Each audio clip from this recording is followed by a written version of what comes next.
सितमगर अगर दिल पहचानते हैं।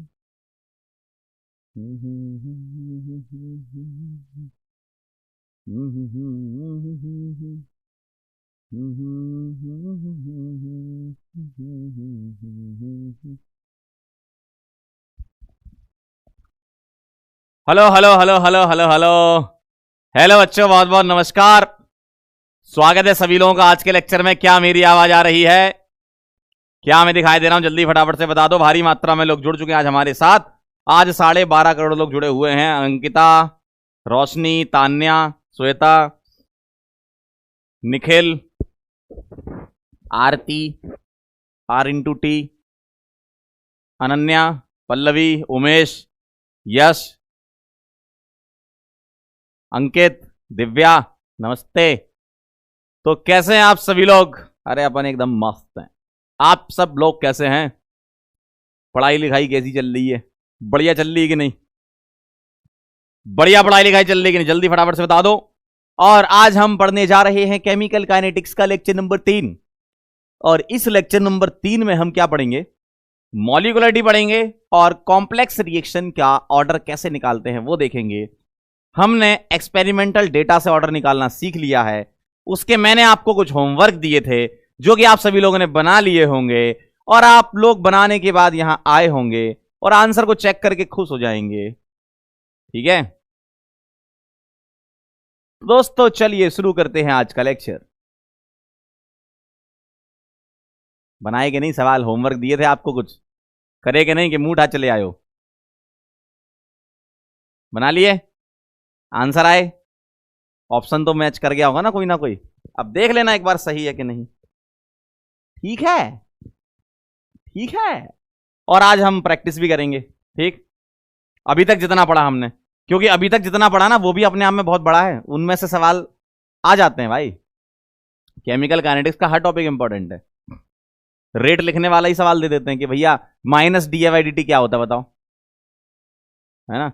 ऑर्डर पूछ लेंगे, ऑर्डर निकालो, मॉलिक्युलरिटी कितनी होती है। तो ये सब सवाल आज आपको दिखने वाले हैं। चलिए भाई शुरू करते हैं आज का लेक्चर। और आज का गोल, आपका टारगेट क्या है? हम मॉलिक्युलरिटी पढ़ेंगे, लेकिन सबसे पहले अपन ये पढ़ेंगे calculation of order of complex reaction, है ना। तो पहले अपन ये कवर कर लेंगे कि हम कॉम्प्लेक्स रिएक्शन का ऑर्डर कैसे निकालते हैं। एलिमेंट्री का तो निकालने की जरूरत ही नहीं ना। एलिमेंट्री रिएक्शन अगर दी है तो जो कॉफिशिएंट वही ऑर्डर हो जाएगी, है ना। और अगर एक्सपेरिमेंटल ऑर्डर निकालना है तो टेबल वाले क्वेश्चन होते हैं, बड़े सेट क्वेश्चन होते हैं, वो भी करना सीख गए आप। कॉम्प्लेक्स वाला और सीख लो तो ऑर्डर आपका खत्म हो जाएगा। फिर हम प्रैक्टिस करेंगे और मॉलिक्युलरिटी पढ़ेंगे, है ना। तो ये हम आज करने वाले हैं। चलिए भाई शुरू करते हैं। आज आपको कुछ इंपॉर्टेंट डिस्कशन है आज आपके साथ। ट्रिपल D कॉन्सेप्ट लास्ट में बताऊंगा मैं आपको, ठीक है। चलिए आइए होमवर्क से स्टार्ट करते हैं। होमवर्क क्या कहता है आपका? होमवर्क ये कहता है भाई, पहला सवाल ध्यान से देखना जरा। होमवर्क आपसे ये कहता था कि करना है ना। होमवर्क करना है। आइए जरा, एक बच्चा कह रहा है सर हाइपोथेटिकल रिएक्शन क्या? हाइपोथेटिकल मतलब जो A, B, X, Y के फॉर्म में लिखते हो उसको हाइपोथेटिकल बोलते हैं। अपने मन से कुछ बना दिया तुमने, उसका नाम हाइपोथेटिकल है ना। आइए जरा, ये सवाल लिखा मेरे सामने और इस सवाल का मतलब क्या है, इसमें आपको अलग अलग एक्सपेरिमेंट करके देते हैं कि आपने एक एक्सपेरिमेंट किया जब इनिशियल कॉन्सेंट्रेशन आपने 0.012 डाली, इसकी इतनी डाली तो रेट इतनी आई। कॉन्सेंट्रेशन का चेंज डिवाइडेड बाय टाइम से आपने रेट वगैरह निकाल के दे दी कि ये रेट आई है। फिर आपने दोबारा करा, फिर कॉन्सेंट्रेशन इनिशियल ये ली, ये रेट आई। इसी तरीके से 4 एक्सपेरिमेंट आपने किए। तो आपने 4 एक्सपेरिमेंट किए हैं। अब आपने अपने दोस्त को बोल दिया कि भाई साहब ऑर्डर निकालो। तो कैसे निकालेंगे इसका देखिए जरा। A + B से C बन रहा है, तो मुझे एक बार बताओ R = क्या लिखूंगा? K A की पावर X और B की पावर Y, यही लिखूंगा। अब मुझे X और Y निकालना है। अब मुझे X और Y बेटे निकालना है। ध्यान देना जरा, इधर सभी लोग इधर ध्यान देना। अब मुझे एक बात देख के बताओ, हमें कैसे सोचना है। एक बार ऐसे सोचो कि B कांस्टेंट रहे और एक बार ऐसे सोचो कि A कांस्टेंट रहे, है ना, ताकि आप एक बार में एक ही वेरिएबल आए, या तो X आए या Y, कॉमन सेंस है तो, है ना। चलिए आइए जरा, अगर मैं एक्सपेरिमेंट 1 और एक्सपेरिमेंट 3 को ले लूं तो मेरे लिए बहुत आसान हो जाएगा। क्यों? 0.035 0.035 सेम है, तो यहां सोचना नहीं कुछ, ये तो सेम है तो कुछ नहीं सोचना। 0.012 में कितना मल्टीप्लाई करें कि 0.024 आ जाए? साफ साफ दिख रहा है, डबल कर दो सर। अगर मैं एक ही कॉन्सेंट्रेशन को डबल करूंगा तो 2 की पावर x लिखूंगा, डबल कर दी ना। बी में कोई चेंज नहीं, छेड़ोगे भी नहीं इसको, भूल जाओ। इज इक्वल टू, रेट बता दो जरा कितनी है? 0.1 से 0.1, 0.1 से 0.1 कितने का मल्टीप्लाई करूं बताओ? 0.1 से 0.1 कितने का मल्टीप्लाई करूं? 1 से ही करूंगा ना, तो इज इक्वल टू 1, ऐसे करना होता है। तो यहां से साफ साफ दिख रहा है 2 की power x is equal to 1 को लिख सकता हूं 2 की पावर 0, तो x क्या आ गया आपका 0, x क्या आ गया आपका 0। क्या यही आया आपका? देखो भाई, b तो चेंज हो ही नहीं रही थी, b चेंज नहीं हो रही तो उसको लेना ही नहीं है।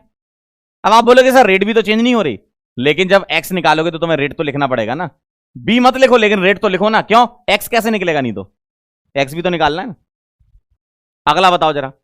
अब तुम ऐसा करो कि a कट जाए, a कट जाए। a कैसे कटेगा? मैं इक्वेशन नंबर 1 को और 4 को ले लेता हूं, अच्छा लगेगा, सही है ना। तो 0.01 और 0.012 देखो ये सेम है, तो इसको नहीं लेना है, हटा देता हूं मैं इसको, ये सेम है दोनों। चेंज क्या हो रहा है? 0.035 और 0.070 डबल हो रहा है ये, तो 2 की पावर y, a लेना ही नहीं है, एक बार x निकाल लो एक बार y निकाल लो, अच्छा रहेगा आपके लिए। तो a तो कांस्टेंट है तो वो वेरी नहीं कर रहा, हटा दो उसको। b नॉट चेंज हो रहा है, b चेंज हो रहा है, ठीक है। तो मुझे बताओ रेट कैसे चेंज हो रही है? 0.10 से 0.8 आ गई है, तो क्या मैं इसमें 3 से मल्टीप्लाई कर दूं? सही है ना। तो 0.01 से 0.08 तो कितने से मल्टीप्लाई किया? मल्टीप्लाई किससे किया? 3 से, मतलब 3 गुना। यहां किससे मल्टीप्लाई किया था? 1 से। तो यानी कि 0.01 से 0.08 आने पर कितने टाइम्स जा रहे हो? 3 टाइम्स जा रहे हो, सही ना। तो 3 टाइम्स नहीं, 2 की पावर 3 टाइम्स, मैं भावना में बह गया। 2 की पावर 3 टाइम्स यानी कि 8 टाइम्स बोल देता हूं। 3 टाइम्स कहां से आ जाएगा? 2 की पावर 3, या फिर आप 8 टाइम्स भी बोल सकते हो, है ना। तो 0.10 से 0.80 8 टाइम्स जा रहे हो, यानी कि 2 की पावर 3 टाइम्स जा रहे हो। मैं 2 भूल ही गया, मैं सीधे 3 बोलने लगा। तो सबसे बड़ा पागल कौन है इस बैच का? y क्या आ जाएगा? 3। x 0 है और y 3 है, यानी कि फर्स्ट आंसर है। x 0 y 3 तो फर्स्ट आंसर है। 0.1 से 0.8 3 टाइम्स, 2 की पावर 3 टाइम्स है। तो दिमाग में तो 2 की पावर 3 चल रहा था, लिख दिया मैंने 3, ठीक है। तो ध्यान से देख लो, 0.012 से डबल करोगे तो 0.024। भाई एग्जाम में आपको टाइम बचाना है, टाइम बचाना है, इसका मतलब क्या करना है? थोड़ा डायरेक्ट तरीके पता होना चाहिए। एक कह रहा सर नहीं आपसे बड़े वाले पागल हमें। चलो भाई देखो, 0.012 से डबल करोगे मालिक तो 0.024 चलोगे ना, सीधा सा है। बी चेंज नहीं हो रहा तो नहीं लिखा। और दूसरे वाले केस में 0.035 से डबल करोगे, 0.1 से 0.8 2 की पावर 3 टाइम्स, यानी कि 8 टाइम्स बोल रहे हैं हम उसको, ताकि सॉल्व करना आसान हो जाए। कितने लोगों का सही है बताओ जरा, कितने लोगों का सही है? ये डायरेक्ट तरीका ऐसे निकाल सकते हो। और अगर आपको एकदम रगड़ना है कि सर हमें तो ऐसे डायरेक्ट डायरेक्ट समझ नहीं आता, क्यों दिमाग थोड़ा कम है, तो वो भी तरीका अपना सकते हो। कैसे? मैं आपको बताता हूं। आप इक्वेशन नंबर 1, इक्वेशन नंबर 2 और इक्वेशन नंबर 3 लिख लो। जैसे इसी सवाल को मैं थोड़ा लंबे तरीके से करना बताता हूं। अगर आपको लग रहा है कि सर ऐसे डायरेक्ट जो है थोड़ा दिमाग लग रहा है हमारा, और हम में है दिमाग कम, और अगर हम में दिमाग कम है ना, तो हम चलते हैं एकदम ट्रेडिशनल तरीके पे, बचपन से जो तुमने सीखा है। क्या? R इज इक्वल टू के, क्या आएगा? ए की पावर x, बी की पावर y। इक्वेशन बना के डिवाइड कर लो, मैं भी वही कर रहा हूं, बस डायरेक्ट बता रहा हूं आपको। R इज इक्वल टू के, ए की पावर x, बी की पावर y। एक्सपेरिमेंट नंबर 1 में पुट करो, रेट कितनी है 0.1 के, ए की कॉन्सेंट्रेशन कितनी है 0.012 इसकी पावर एक्स, बी की कॉन्सेंट्रेशन कितनी है 0.035 इसकी power y. Equation number 1। Second देख लो, 0.8 रेट है तो के 0.024 इसकी पावर एक्स और 0.070 इसकी पावर वाई। Equation number 2। और तीसरा देखो, 0.1 इज इक्वल टू के 0.024 की पावर एक्स और 0.035 की पावर वाई। Equation number 3। देख रहे हो कितना लंबा चल रहा है, इतने में तो आंसर आ गया था आपका। चौथी लिख लो, 0.8 इज इक्वल टू के 0.012 की पावर एक्स और 0.070 की पावर वाई। Equation number 4। अब इनमें से दो इक्वेशन लेनी है, एक बार ऐसे लो कि एक्स कट जाए और एक बार ऐसे लो कि वाई कट जाए, है ना। तो आप क्या करो, इक्वेशन नंबर 1 और 3 को डिवाइड कर दो। इक्वेशन नंबर 1 और 3 को डिवाइड करोगे तो 0.1 बाई 0.11 आएगा, ठीक। के से के कट जाएगा, ये डबल हो जाएगा तो 1/2 की पावर एक्स आ जाएगा, ठीक।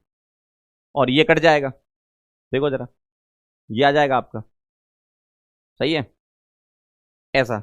या आप उल्टा कर दो, मैंने उल्टा किया, डिवाइड उल्टा किया है ना। मैं ऐसा कर देता हूं, 3/1 कर देता हूं ना, 1/3 3/1 कर रहा हूं, 3/1। तो 0.1 से 0.1 कट गया, 1 आ गया, के से के कट गया और 0.024 और 0.010 नीचे लिया मैंने, तो 2 की पावर एक्स, है ना। 3 डिवाइडेड बाय 1 किया है और ये आपका ऐसा आ गया, यही तो आया था। तो 2 की पावर 0 इज इक्वल टू 2 की पावर एक्स, एक्स क्या आ गया 0। और एक बार मैंने ऐसे किया कि इक्वेशन नंबर 4 डिवाइडेड बाय 1 कर दिया।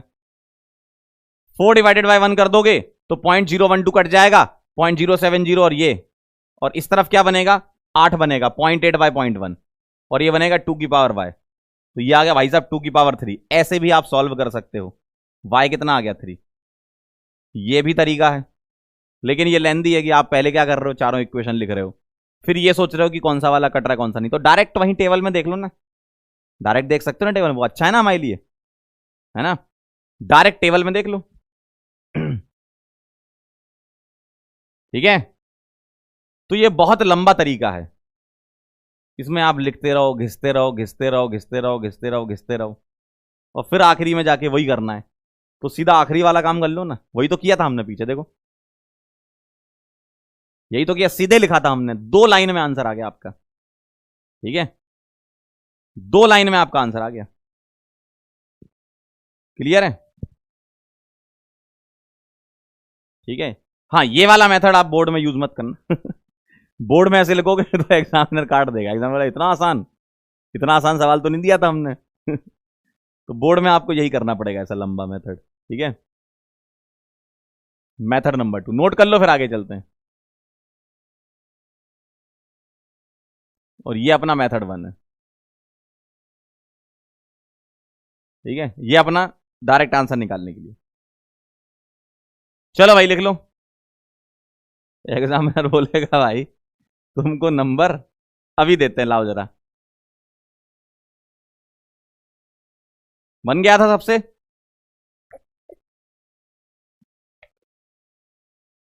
बना लिया था सबने, पक्का। आगे चलें, डन डन डन डन, बहुत बढ़िया। चलो भाई, अगला सवाल, ये कितने लोगों का आंसर आ गया इसका, बहुत आसान है। ऑर्डर ऑफ द रिएक्शन आ जाएगा आपका n is equal to rate expression में जो पावर है वही आपका ऑर्डर है, तो 1/2 प्लस 1/2 प्लस 1/4 5/4 आंसर आ गया था सबका। बड़ा आसान था ये वाला, तो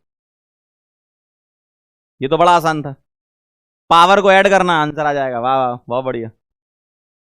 एक ये सवाल था क्या, the rate law for the reaction between substance A and B is given by this on doubling the concentration of A and having the concentration of B. दो तरीके हैं, या तो आप क्या करो, इधर पुट करो, इसको डबल करा इसको हाफ करा, या सीधे सीधे बोल दो ए की कॉन्सेंट्रेशन को डबल करा तो 2 की पावर एन, और बी की कॉन्सेंट्रेशन को आधा करा तो 1/2 की पावर एम। आंसर आ गया 2 की पावर एन माइनस एम आ जाएगा, 2 की पावर एन डिवाइड 2 की पावर एम, ढोलकपुर आंसर है। दूसरा तरीका यह है कि आप यहां पुट कर लो, आर इज इक्वल टू के ए की पावर एन और बी की पावर एम है। ठीक है, ये दूसरा तरीका बता रहा हूं। तो आर डैश नई रेट मैंने मान ली आर डैश, इसको डबल कर रहे हैं और इसको हाफ कर रहे हैं। Equation number 1 equation number 2 divide कर दो। 2 डिवाइडेड बाय 1 क्या आ जाएगा, आर डैश अपॉन आर, 2 की पावर एन, 2 डिवाइड बाय 1 है ना, और इंटू 1 अपॉन 2 की पावर एम, बाकी सब कट जाएगा। तो आर डैश आ जाएगा 2 की पावर एन माइनस एम। यही मैंने डायरेक्ट किया था, यही मैंने डायरेक्ट किया था। तो एक ये तरीका है, एक ये तरीका है, जो आपको पसंद हो। लेफ्ट वाला पसंद आना चाहिए, उससे डायरेक्ट आंसर आता है,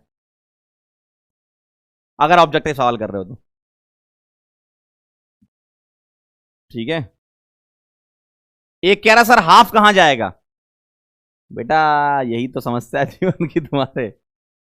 2 की पावर एन अपॉन 2 की पावर एम है, तो 2 की पावर एन ये ऊपर जाएगा तो 2 की पावर माइनस एम लिख सकता हूं, और अगर बेस सेम है तो पावर ऐड कर सकते हैं। भाई ऐसे मत करो यार। तो हमारे पास एक्चुअल में 3 तरीके हैं। ये है उन लोगों के लिए जो सच में सवाल का आंसर जल्दी करना चाहते हैं, ये है उन लोगों के लिए जो बोर्ड अप्रोच रखते हैं, और इसकी अभी खोज चल रही है। वैज्ञानिक इस वाले बच्चों की खोज कर रहे हैं जिनको ये पसंद है। जैसे ही वैज्ञानिक हमको बता देंगे तो हम एकदम इसी क्लास में आपको विद प्रूफ कि क्या वैज्ञानिकों ने सोचा है इस प्रकार के बच्चों के लिए, वो बिल्कुल बताएंगे। ठीक है, चलिए भाई नोट कर लीजिए।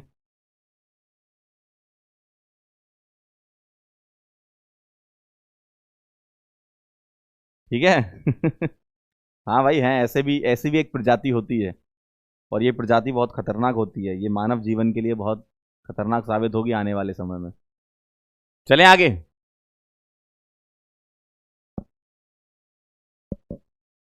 चलिए भाई आगे चलते हैं। एक तो सवाल ये था, इस सवाल में कुछ ऐसा भी कर सकते हैं। वही 2 तरीके हैं, देखो, एक तो लंबा एक सस्ता। ठीक है, तो एक जल्दी हो जाने वाला तरीका है। मुझे एक बात बताओ, N2O5 2NO2 और हाफ O2 है। ठीक है, तो अगर मैं रेट को बराबर करना चाहूं, अगर मैं रेट को बराबर करना चाहूं तो रेट ऑफ रिएक्शन बराबर होती है। रेट ऑफ अपीयरेंस या डिसअपीयरेंस बराबर नहीं कर सकते, रेट ऑफ रिएक्शन को बराबर कर सकते हो। तो रेट ऑफ रिएक्शन क्या लिखूंगा मैं, रेट ऑफ रिएक्शन लिखूंगा माइनस DN2O5 अपॉन DT। तो मैं यहां पर कॉफिशिएंट से डिवाइड कर लूं, ये 1 है, ये 2 है, और ये हाफ है। कॉफिशिएंट क्या क्या है, 1 2 और हाफ। तो मैं इसको ऐसे लिख सकता हूं क्या, minus DN2O5 upon 1 DT is equal to, बराबर कर दिया मैंने, है ना, कॉफिशिएंट को डिवाइड करके बराबर, plus DNO2 divided by 2 DT और plus DO2 divided by half DT, और हाफ में 2 को ऊपर ले जाओ। ठीक है, हाफ में 2 को ऊपर ले जा सकते हो, 1/2 है ना, तो ऊपर चला जाएगा, 2 हो जाएगा। अब मुझे बताओ माइनस DN2O5 बाई DT कितना, K डैश N2O5। तो यहां मैं पुट कर रहा हूं K डैश N2O5। मुझे बताओ DNO2 बाई DT कितना है, K double dash N2O5 divided by ये 2 यहां रखना है, इधर 1 रख लो समझने के लिए, 1 लिखो ना लिखो बात बात, लेकिन फिर भी समझने के लिए 1 रख लो। Is equal to DO2 by DT कितना है, K triple dash N2O5, K triple dash N2O5 और डिवाइडेड बाय 1/2। सही है, नीचे 1/2 आएगा। अब मैं यहां से उड़ा दूं N2O5 को, तो ये बनेगा K डैश, ये बनेगा K डबल डैश बाई 2, और 2 को ऊपर ले जाऊं तो आएगा 2K ट्रिपल डैश। क्या ये बात सही है, 2K ट्रिपल डैश। ये आ जाएगा आपका, चेक कर लो क्या आंसर है 1 2 3 4 में से, K dash K double dash by 2 और 2K triple dash. Dholakpur answer आएगा, ढोलकपुर आंसर आएगा। ठीक, ये थोड़ा लेंदी तरीका है, आपको लगेगा अच्छा ये लेंदी है, ये भी शॉर्ट है, लेकिन अब और भी शॉर्ट हो सकता है। क्या आप यहीं से देख के कर सकते हो? कैसे? यहां 1 से डिवाइड कर लो, यहां 2 से डिवाइड कर लो, और यहां हाफ से डिवाइड कर लो। हाफ से डिवाइड करने का मतलब क्या है? 2 से मल्टीप्लाई करना। हाफ से डिवाइड मतलब 2 से मल्टीप्लाई।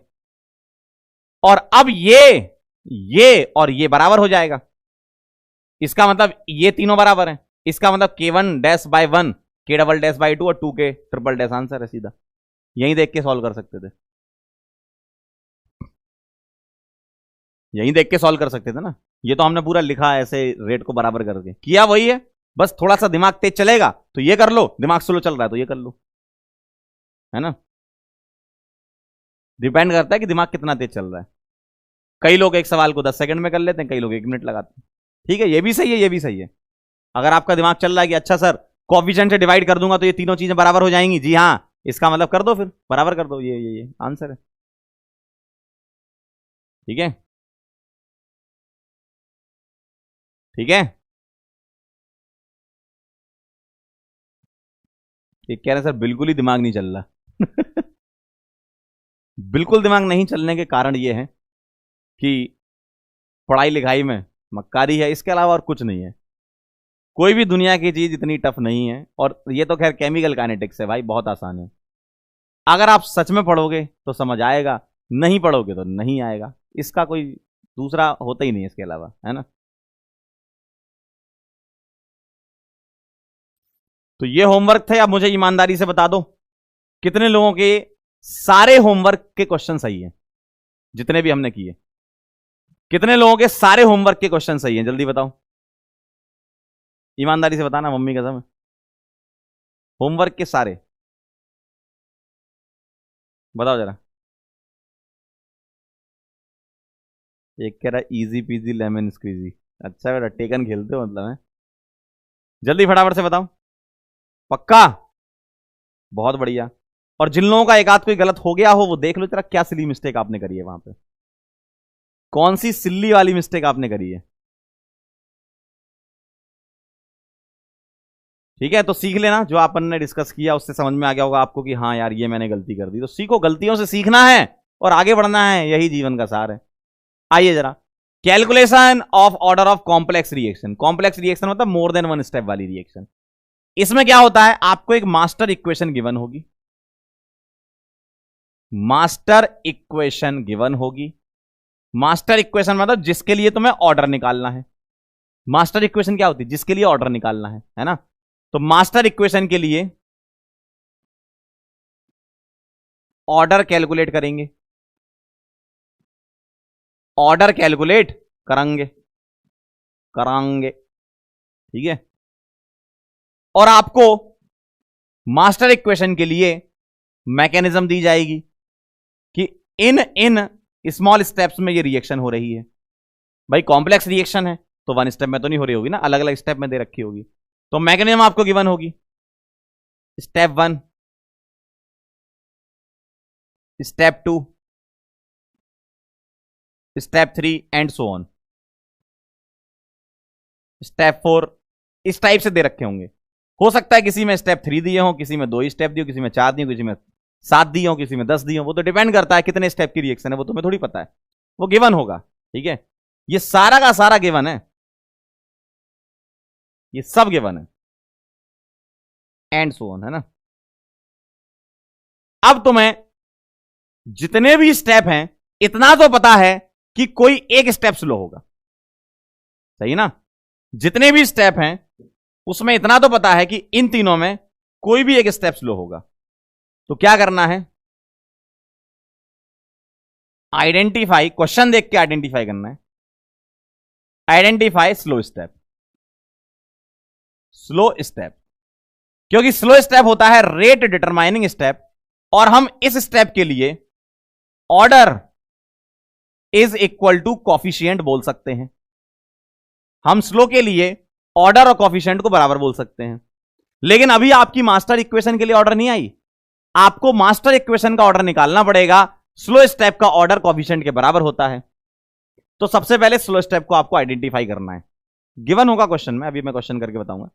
गिवन होगा क्वेश्चन में, मान लो स्टेप 2 स्लो है, तो हम स्लो स्टेप की कॉफिशिएंट और ऑर्डर को बराबर करके रेट लिख देंगे, और फिर हम उसको स्लो स्टेप वाले को कन्वर्ट करेंगे मास्टर इक्वेशन में with the help of strong. ठीक है, with the help of fast reaction. मैं ऐसे लिख रहा हूं,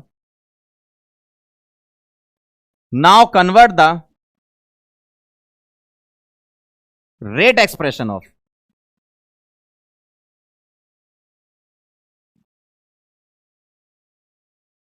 slow step in rate expression master equation with the help of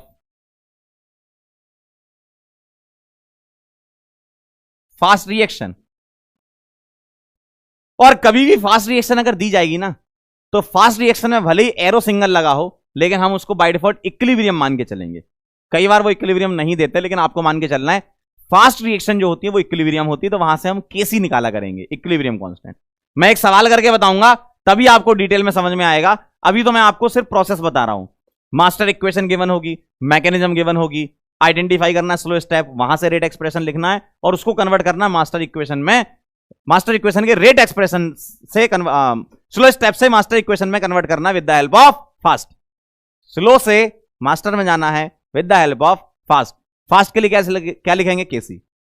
fast reaction के लिए आपको हमेशा केसी कैलकुलेट करना होगा।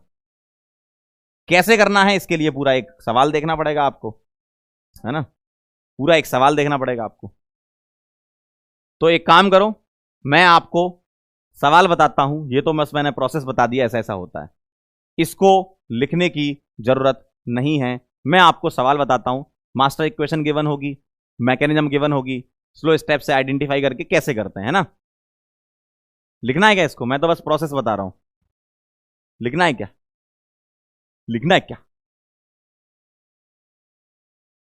लिखना है क्या बेटे? जल्दी बोलो। आरडीएस का फुल फॉर्म होता है रेट डिटरमाइनिंग स्टेप।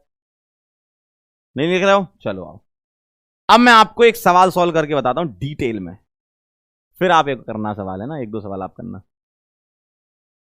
चलो भाई आ जाओ जरा, क्या दिया है? Mechanism of hypothetical reaction. ये है आपकी hypothetical reaction, master reaction. Hypothetical मतलब अपन ने एक्स वाई ऐसी कुछ मान लिया, कोई कंपाउंड नहीं दिया, है ना। चलिए भाई, ये हो गई आपकी मास्टर रिएक्शन। मास्टर रिएक्शन मतलब जिसके लिए तुम्हें ऑर्डर निकालना है, सही है। तो ये है आपकी मास्टर रिएक्शन जिसके लिए ऑर्डर निकालना है। बताओ जरा, अगर मैं इसके लिए अपनी तरफ से रेट कांस्टेंट के बोल दूं, तो मैं रेट कैसे लिखूंगा? के x2 की पावर। बेटा सेट प्रोसीजर है हर सवाल को करने का, इसका कोई भी सवाल आ जाए ऐसे ही करना है आपको। इसका मतलब यह है कि अगर आपने एक बार समझ लिया तो यह समझ लो कि कैसा भी सवाल आपको दे दें आप बना लोगे, ठीक है। चलिए आइए जरा, तो x2 प्लस y2 से क्या बनना है? 2xy। मास्टर रिएक्शन क्या हो गई आपकी ये? तो आप इसका रेट एक्सप्रेशन क्या लिखोगे? x2 की पावर x और y2 की पावर y। अब यहां कुछ पागल लोग ये गलती करते हैं कि सर इसका कोएफिशिएंट 1, इसका 1, 1 प्लस 1 2, ये काहे के लिए दिया है? ये इतना रायता जो फैला है ये काहे के लिए फैलाया है? ऐसे नहीं करना है ना ऐसे नहीं करना, ये रायता नहीं फैलाना आपको, ठीक है। कई लोग पागल लोग करते सर 1 1 2 आंसर अरे भाई ये मैकेनिज्म भी तो दी है ना। तो यहां तुम्हें एक्स और वाई निकालने होंगे। कैसे निकालते हैं देखो जरा पूरा। तो आपको ये मास्टर रिएक्शन दी है और ये मैकेनिज्म दी है, 2 स्टेप दे रखी हैं आपको, सॉरी 3 स्टेप दे रखी हैं, स्टेप 1, स्टेप 2, स्टेप 3। अब आप देखो मैकेनिज्म के 3 स्टेप हैं, एक ये है, एक ये है और एक ये है। 3 स्टेप में से स्लो कौन सा है? आइडेंटिफाई करो, बोलो भाई स्लो कौन सा है? स्लो साफ साफ लिखा हुआ दिख रहा है, अलग से थोड़ी किसी से पूछना है। स्पेलिंग पढ़नी आती स्लो की क्या होती है? एस लो, देखो एस लो, एस लो, हाँ। तो ये स्लो है, तो स्लो के लिए मैं यहां पर अपनी तरफ से के डैश मान लेता हूं, आर इज इक्वल टू के डैश एक्स की पावर 1 और y2 की पावर 1। देखो स्लो स्टेप में जो कॉफिशिएंट होते हैं वही ऑर्डर होती है, स्लो स्टेप में 1 और 1। तो मैंने क्या करा, ऐसा लिख दिया। अब आप मुझे बताओ, इसको गौर से देखो और इसको गौर से देखो, इसको और इसको। k और k डैश तो कांस्टेंट है ना, उसके बारे में नहीं सोचना, लेकिन उसके अलावा क्या है वो चेक कर लो। y2 मतलब y2 मैच कर रहा है, ठीक है। यहां क्या है x2, यहां क्या है x, मैच नहीं कर रहा। इसका मतलब कन्वर्ट कॉन्सेंट्रेशन ऑफ x को x2 में कन्वर्ट करना है, x को x2 में कन्वर्ट करना है। कैसे करेंगे? With the help of fast. बताओ जरा। अब मैं फास्ट रिएक्शन लूंगा, भले ही यहां पर इक्विलिब्रियम ना दिया हो, आप अपनी तरफ से इसको इक्विलिब्रियम मान लिया करो। अब मुझे बताओ इन दोनों में से क्या लूं मैं, फर्स्ट रिएक्शन लूं या सेकंड थर्ड लूं? अब ये आप बता दो मुझे x को x2 में कन्वर्ट करना है, मैं फर्स्ट लूं कि थर्ड लूं? अगर मैंने थर्ड ले लिया तो y फंस जाएगा, सबसे अच्छा है ना फर्स्ट ले लो। और इसका केसी लिख दो, क्या आएगा केसी बताओ? केसी आएगा concentration of x into concentration of x divided by concentration of x2। अब यहां से कॉन्सेंट्रेशन ऑफ x निकालेंगे कैसे? इसकी power 2 divided by concentration of x2। अब यहां से कॉन्सेंट्रेशन ऑफ x आ जाएगी क्या, मैं इसको इधर ले जाके अंडर रूट लगा दूं तो केसी की पावर हाफ और x2 की पावर हाफ, अंडर रूट लग गया देखो दोनों में ही। अब इस x को वहां पुट कर दो, अब इस x को यहां पुट कर दो, बिल्कुल सेट प्रोसीजर है, ऐसे ही करना है। तो क्या रखूंगा मैं, k डैश और x को पुट कर दूंगा क्या, केसी की पावर 1/2, x2 की पावर 1/2, और y2 छेड़ना भी मत, y2 छेड़ना भी मत, y2 छेड़ना भी मत। केसी बेटा इक्विलिब्रियम कांस्टेंट होता है, लास्ट टाइम पे ही बताया था मैंने। इक्विलिब्रियम कांस्टेंट क्या होता है? Concentration of product divided by reactant. बस आ गया आंसर। अब देखो जरा, x2 की पावर x और y2 की पावर y, ये मैच कर गया। अब देखो y2 तो पहले से ही मैच कर रहा था, उसको छेड़ना नहीं था, मैंने x को x2 में कन्वर्ट किया, मैच कर गया। k डैश केसी से टेंशन मत लो, k डैश केसी का टेंशन मत लो, वो तो कांस्टेंट है ना। आपको बस ऑर्डर चाहिए तो ऑर्डर बता दो क्या आई, x की वैल्यू क्या आ जाएगी 1/2 और y की वैल्यू क्या आ जाएगी, यहां पे 1 लिख सकता हूं थोड़ी देर के लिए।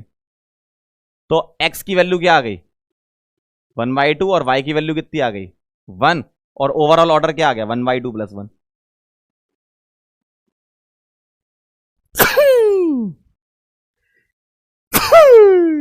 सॉरी स्क्वायर 1.5 आ जाएगा, चेक कर लो। है पानी है, चेक कर लो जरा, फिर से एक बार समझ लो। और यही तरीका हमेशा हमेशा लगाना है, इसका कोई अल्टरनेट मेथड नहीं है, सिर्फ यही एक तरीका है। इसी से आप डायरेक्ट सॉल्व कर सकते हो, मतलब डायरेक्ट का मतलब ऑर्डर निकाल सकते हो, उसको आपको सेट प्रोसीजर यही फॉलो करना है। मास्टर इक्वेशन के लिए रेट एक्सप्रेशन लिखो ये, और स्लो वाली स्टेप के लिए रेट एक्सप्रेशन लिखो, दोनों को मैच कराओ। अगर मैच कर जाते तब तो आगे कुछ करना ही नहीं था। मान लो यहां ऐसा होता x2 ही होता, मैच कर गए तो x भी 1 y भी 1 y2 भी 1 y भी 1 है ना, ऑर्डर 2 आ जाता। फिर अगर मैच कर जाते तो नहीं कर रहे हैं, यहां पे कोई दिक्कत नहीं कर रहे हैं, तो अब आप ये दिमाग लगाओ कि कौन सी फास्ट रिएक्शन में लूं कि मुझे मैच हो जाए। मैच कैसे कराओगे? केसी की मदद लेनी पड़ेगी, केसी की मदद आपको लेनी पड़ेगी। अब आपने ये नहीं लिया, ये वाला लिया। क्यों लिया? क्योंकि केसी जब लिखोगे तो प्रोडक्ट की कॉन्सेंट्रेशन अपॉन रिएक्टेंट की कॉन्सेंट्रेशन ऐसे लिखते हैं, तो x into x upon x2, तो यहां से x निकालोगे, केसी की पावर हाफ और x2 की पावर हाफ आ जाएगी, तो ऑर्डर ऑफ द रिएक्शन आपका सीधा मैच कर जाएगा, मतलब ऑर्डर आपका सीधा सीधा मैच कर जाएगा। ठीक है बेटा, ये एकदम फिक्स तरीका है, कैसा भी सवाल आए, कहीं भी आ जाए, कुछ भी आ जाए, यही करना है। ठीक है बेटा, केसी लिखते हैं, केसी कैसे लिखते हैं, केसी लिखने का तरीका है ये, कोई भी इक्वेशन हो उसका केसी ऐसे लिखा जाता है। कैसे? Concentration of product divided by reactant, जो भी कॉफिशिएंट है वो पावर होती है। केसी लिखने का तरीका बता दूं। केसी लो, मान लो कोई इक्वेशन है alpha A plus beta B equilibrium में है gamma C plus delta D. इसका अगर इक्विलिब्रियम कांस्टेंट लिखना, केसी क्या होता है? Equilibrium constant in terms of concentration. तो केसी लिखते हैं कॉन्सेंट्रेशन ऑफ सी की power gamma, concentration of D की power delta upon concentration of A की पावर अल्फा और कॉन्सेंट्रेशन ऑफ बी की पावर बीटा। यह है आपका केसी। ऐसे लिखा जाता है equilibrium constant in terms of concentration, है ना। और ये के और के डैश कहां से? अपनी तरफ से ले लो, देते नहीं है सवाल में। किसी को भी के, किसी को भी के डैश मान लो, कोई दिक्कत नहीं। क्लियर है एकदम? समझ गए? तो ये कहानी है मैकेनिज्म वाले क्वेश्चन का। ये तरीका है, जैसे पिछले में तो अपन ने डायरेक्ट कर लिया था, डायरेक्ट तरीका था। इसका डायरेक्ट तरीका नहीं है, आपको ऐसे ही सॉल्व करना पड़ेगा। ठीक है, गॉट इट? चलिए, बहुत बढ़िया। एक कह रहा केसी की पावर 1/2। बेटा अंडर रूट लेते हैं। अगर 2 इज इक्वल टू एक्स की पावर 2 है तो अंडर रूट होता है 2 की पावर 1/2। ऐसे अंडर रूट, मैं बताऊं सही, आप लोग पता क्या करो, जिन लोगों को ये सब समस्या आ रही अंडर रूट कहां से आ गया, बेटा तुम्हारे छोटे भाई बहन होंगे, शर्माने की कोई बात नहीं है। कोई मतलब शर्म नाम की चीज नहीं होनी चाहिए। क्यों? सीखना है तो शर्माना कैसा? तो 2 की टेबल, 3 की टेबल, 4 की टेबल, ऐसे 4-5 टेबलें याद कर लो।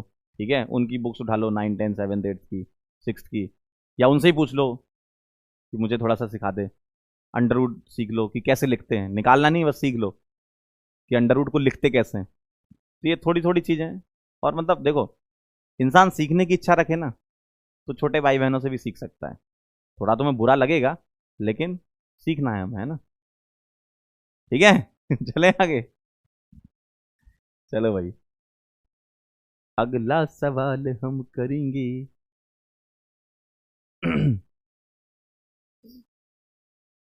चलिए जरा, अब ध्यान दीजिएगा, ये बेहतरीन सवाल है, ये बड़ा बेहतरीन सवाल है। और इस सवाल से तुम्हें पता चलेगा कि रेट ऑफ रिएक्शन रिएक्टेंट पे तो डिपेंड करती ही है, लेकिन आपके सिलेबस में एक एग्जांपल ऐसा है जिसमें प्रोडक्टिविटी डिपेंड करेगी। इसमें सॉल्व करके आएगा वो तो हमें पता चल जाएगा, है ना। सॉल्व करके आएगा वो तो हमें पता चल जाएगा। ठीक है, ठीक है। चलिए, एक ही एग्जांपल ऐसा है लेकिन मजा आ जाएगा आपको। चलो आओ जरा, कैसे करेंगे मेरे साथ साथ चलते जाना। क्या मैं इसके लिए, ये मास्टर रिएक्शन है ना, और ये मैकेनिज्म फॉलो हो रही है। ये स्लो स्टेप है ये वाला, और ये फास्ट स्टेप है। ठीक है, मास्टर इक्वेशन है, इसका के अपनी तरफ से मान लेते हैं। क्या लिखूंगा? आर इज इक्वल टू के इंटू, क्या लिखा है? O3 की पावर 2 मत लिख देना पगले, 2 मत लिख देना, एक्स लिखना है ना। तो आर इज इक्वल टू के O3 की पावर एक्स लिखूंगा मैं। ठीक है, O3 की पावर एक्स लिखूंगा। चलो भाई, अब मैं क्या करूंगा? स्लो स्टेप कौन सा है आइडेंटिफाई कर लिया। ठीक है, इसके लिए मैं के डैश मान लेता हूं स्लो स्टेप के लिए। तो स्लो का के डैश मान लिया।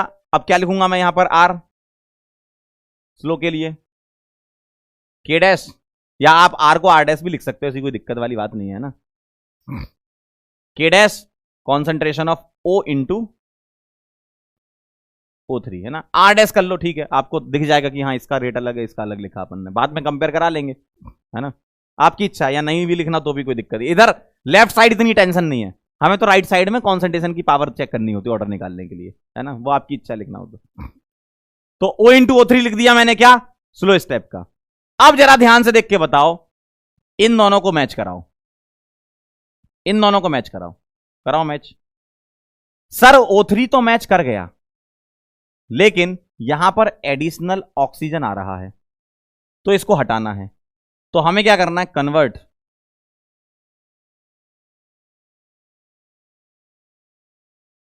O से O3।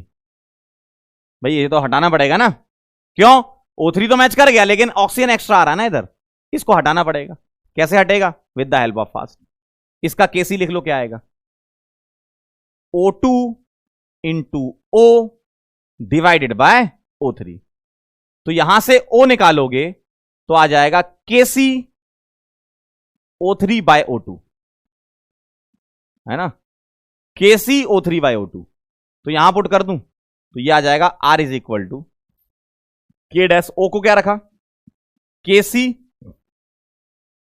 O3 bye O2 into O3 एक बचपन से था, तो फाइनल एक्सप्रेशन बना K डैश KC O3 की पावर 2 और बेटे O2 की पावर -1। ओवरऑल ऑर्डर क्या आएगा, ओवरऑल ऑर्डर आ जाएगा X मैंने क्या रख दिया 2 और Y कर दिया -1, ओवरऑल ऑर्डर आ गया 2 - 1 यानी कि 1, यानी कि आपका आ गया सेकंड। अब आपके दिमाग में एक चीज चमक रही होगी, क्या कि सर हमारा रेट एक्सप्रेशन तो ये था, यहां O2 तो था ही नहीं, तो ऐसा होता भी नहीं है, तो सर हमें कैसे पता चलेगा कहां ऐसा करना कहां नहीं करना। एक ही एग्जाम्पल है आपके सवाल, आपके सिलेबस में एक सिंगल एग्जाम्पल है ओजोन वाला। तो इसमें यह ध्यान रखना कि हम O3 के रेस्पेक्ट में, हम हमेशा रिएक्टेंट के रेस्पेक्ट में लिखते थे, लेकिन इस पर्टिकुलर एग्जाम्पल में कुछ मात्रा में O2 O3 में कन्वर्ट होती है। तो होता क्या है, ये O3 O2 में तो कन्वर्ट होती है, लेकिन कुछ अमाउंट O2 का O3 में भी साथ साथ कन्वर्ट होता है पैरेलली, और अगर वो साथ साथ कन्वर्ट होता है तो वो भी रेट को डिटरमाइन कर रहा होगा। तो यहां पर अपन ने अपनी तरफ से O2 की पावर Y लेना पड़ेगा, लेकिन वो आपको स्टार्टिंग में पता नहीं चलेगा, और अगर आपको पहले से नहीं पता है तो वैसे भी नहीं पता चलेगा। तो सर ऐसे सवालों का क्या करना है, एक आध ही होते हैं, अलग से बॉक्स बना के लिख लेना है।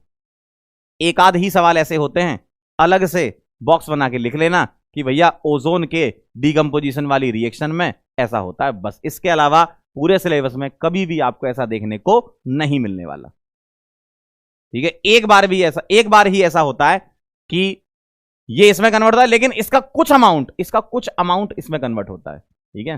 तो हम ऐसा बोल सकते हैं कि फॉरवर्ड डायरेक्शन में तो ज्यादा रहती है, लेकिन रिवर्स थोड़ी बहुत रहती है। फॉरवर्ड ज्यादा लेकिन रिवर्स थोड़ी बहुत है। तो इसीलिए यहां पर क्या आया, ये टर्म भी आया, देखो। तो मैंने इसलिए x को 2 और y को क्या ले लिया -1, और ये आपको पता नहीं चलेगा, सपने नहीं आएंगे, दिमाग नहीं लगा सकते, कॉन्सेप्ट नहीं है, मैं सही बता रहा हूं। ये कैसे पता चलेगा, जब आपको पहली बार पता चलेगा तब आपको आगे सही करना है इसको। कुछ सवाल ऐसे होते हैं, कुछ सिलेक्टेड टाइप के वेरिएशन वाले सवाल होते हैं जो कि तुम्हें पहले से पता होंगे तभी तुम आंसर कर पाओगे। भाई साहब ये साइंस है, वैज्ञानिकों ने अपना एक एक रिएक्शन में बनाने में पूरी जिंदगी दी है, पूरे टेस्ट किए हैं, सब कुछ उनने करा है, तब जाके हमें मिल रही है।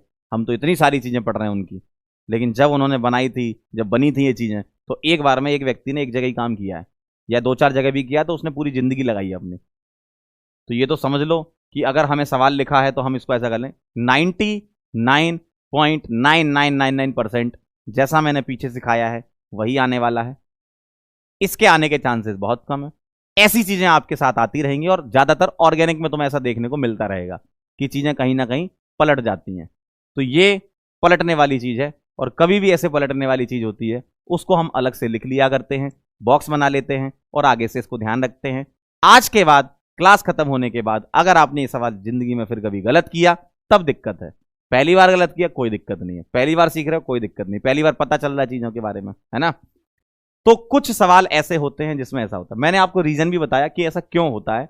रीजन ये है कि O3 से O2 जाने पर कुछ मात्रा में O2 भी O3 में कन्वर्ट होती है, इसका मतलब O2 भी रेट को डिटरमाइन कर रही होगी। अभी तक जितने सवाल हैं, पीछे देखो, अभी तक जितने सवाल हैं सब में सिंगल सिंगल है ना। ये तो कुछ सब में क्या है, सिंगल सिंगल है। देखो जितने सवाल हैं सिंगल है। मैंने बोला फास्ट वाला भी वो लोग सिंगल लिखते हैं, लेकिन फास्ट वाले को इक्विलिब्रियम के फॉर्म में लिख सकते हो, लेकिन जितनी मास्टर रिएक्शन है सारी सिंगल एरो वाली हैं। जितनी मास्टर रिएक्शन है सारी सिंगल एरो वाली हैं, मतलब इरिवर्सिबल है। जितनी भी मास्टर रिएक्शन है सारी सिंगल एरो वाली हैं। एक ही एग्जांपल है आपके सिलेबस में, ये अलग से लिख लेना मालिक, है ना, ठीक है। तो ये अलग से लिख लेना। मैंने ये नहीं बोला कि याद कर लेना, मैंने बोला अलग से लिख लेना।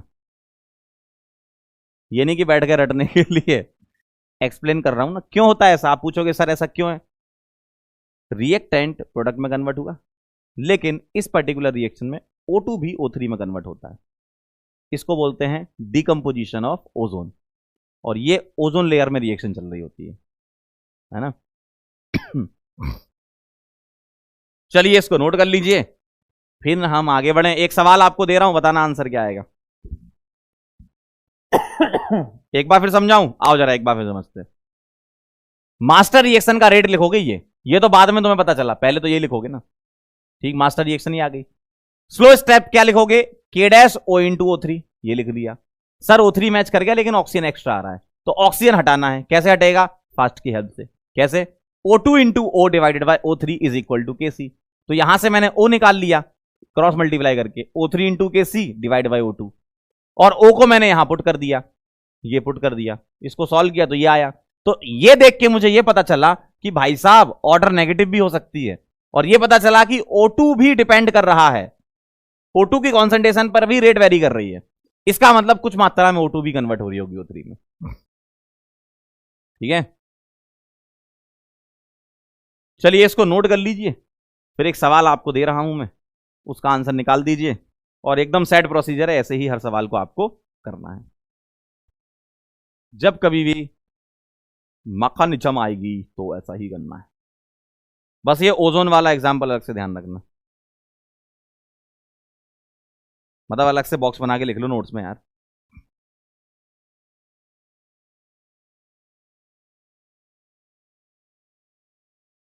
एक बच्चा कह रहा सर अगर एक से ज्यादा फास्ट हो तो अब ये तुम चुनो, तुम देखो, तुम फैसला करो, तुम चुनो, तुम देखो, तुम फैसला करो कि तुम्हें कौन सी रिएक्शन लेनी है। फास्ट वाली हो सकता है, स्लो तो देखो एक ही होती है, फास्ट एक से ज्यादा भी हो सकती है, तो वो तुम देख के कि भाई क्या हटाना है क्या लगाना है, तो किसी किसका लिखना है। बेटा नीट में एक ही एग्जांपल है डीकंपोजिशन ऑफ ओजोन, जिसमें ऑर्डर नेगेटिव होती है। ठीक है, लिख लो तो बता देना।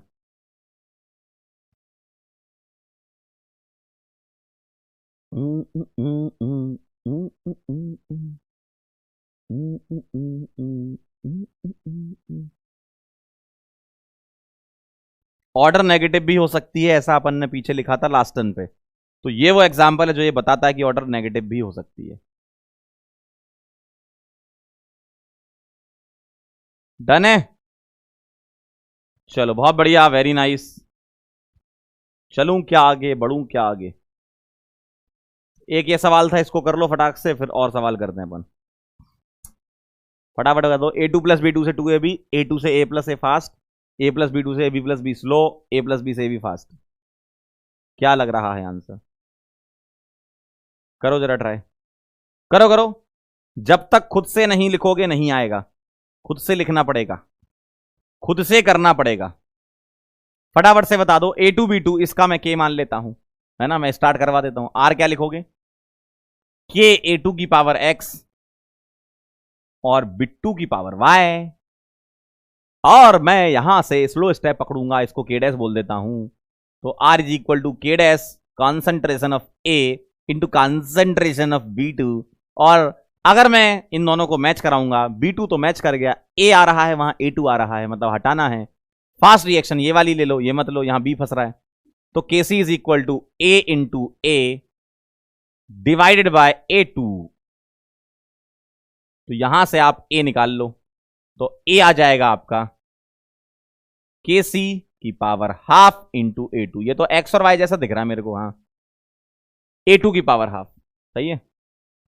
तो A को पुट कर दो यहां पे, तो R इज इक्वल टू क्या आ गया, KC की पावर हाफ, और सॉरी इधर नहीं, इधर पुट करना, इसमें पुट करोगे ना, R K डैश A कितना है, KC की पावर हाफ और A2 की पावर हाफ,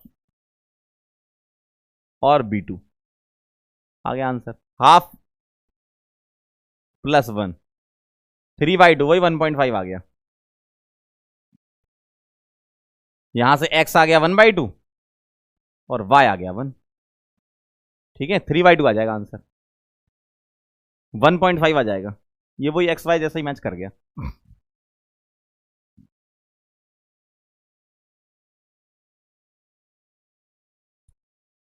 ठीक है,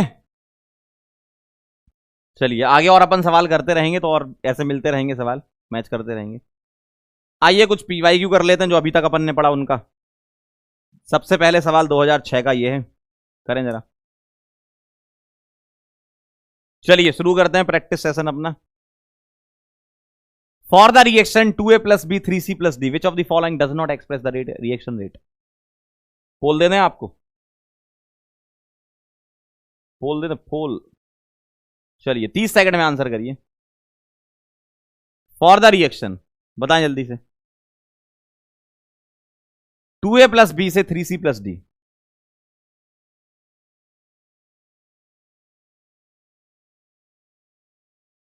बोलो क्या लग रहा है?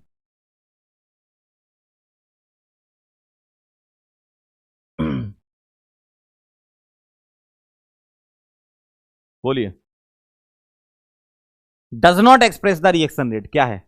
आओ जरा लिख लेते हैं, सबका लिख लो। क्या? Minus D A by two D T, minus D A by two D T is equal to, बराबर करना है, minus D B by D T या 1 D T is equal to plus D C by 3 D T और is equal to plus D D, A दीदी, दीदी upon दीदी। चलो बताओ कौन सा रिएक्शन रेट को नहीं बताता है? Minus D by D T बताता है, ये वाला सही है, ठीक है, मतलब ऑप्शन गलत है, करेक्ट है ये। D D by D T ये भी करेक्ट है। Minus half D A by D T ये भी करेक्ट है। Minus 1/3 D C by D T ये गलत है, यही चाहिए था भाई। प्रोडक्ट में माइनस कहां से आ गया भाई? प्रोडक्ट में माइनस कहां से आ गया? प्रोडक्ट में माइनस कहां से आ गया? D option. देखिए, आए हाय क्या बात है, बहुत बढ़िया। मेधा बहुत बढ़िया बेटा। आयुष एंड परी, वाह क्या नाम रखा, आयुष एंड परी नाम है इनका। अंकित, सुप्रिया और मानस जी, मानस जी, चलिए बहुत बढ़िया। अगला सवाल करें। नेक्स्ट क्वेश्चन, 3a से 2b rate of reaction d by D T is equal to rate of reaction of B, ऐसा बोलना चाहिए था इनको। चलो ठीक है, इतना तो समझ में आएगा। Rate of reaction dv by D t को बताना है ए के फॉर्म में। वैसे क्वेश्चन ऐसा होना चाहिए, rate of reaction of B, है ना। Rate of reaction of B ही क्या होता है? Rate of appearance. तो रेट ऑफ अपीयरेंस निकालनी है आपको, rate of appearance DB by D T निकालना है। Rate of reaction of B यानी कि rate of appearance of B. बोलो क्या लग रहा है? बोलो क्या लग रहा है? इधर आएगा minus D A by 3 D T और इधर आएगा plus dB by 2 D T. क्या ये बात सही है? Minus D A by 3 D T और उधर आएगा plus dB by 2 D T और मुझे डीबी बाई डी टी निकालना है, तो मैं 2 को इधर ले जाऊं ना भाई, तो -2/3 D A by D T is equal to plus dB by D T. सही है, तो -2/3 आएगा। सेकंड आंसर आ रहा है क्या सबका? अच्छा इस वाले में पोल नहीं दिया मैंने, ओहो अगले वाले में दूंगा। क्या सेकंड आंसर आएगा? क्या सेकंड बी, सेकंड आएगा क्या आंसर? जल्दी बता दो।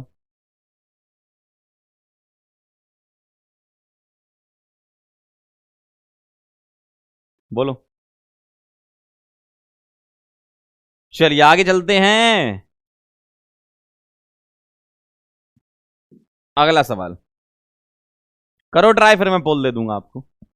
फॉर द रिएक्शन N2O5 से 2NO2 प्लस हाफ O2 कह रहे हैं, ठीक है भाई। The value of rate of disappearance of N2O5 is given as this. The rate of formation of NO2 and O2 आपको निकालनी है। 2010 का सवाल है, सभी लोग ट्राई करें, सबसे आंसर आ जाना चाहिए। बोलें जरा, ट्राई करें पहले, फिर बोल दूंगा मैं। खुद से भी करना है भाई, मैं तो कर दूंगा, खुद से भी तो करना सीखो। करो ट्राई करो, सभी लोग, कोई बैठेगा नहीं, सभी लोग ट्राई करेंगे। फटाफट से करें जरा, फटाफट से सॉल्व करें, फिर उसके बाद बोल दूंगा मैं।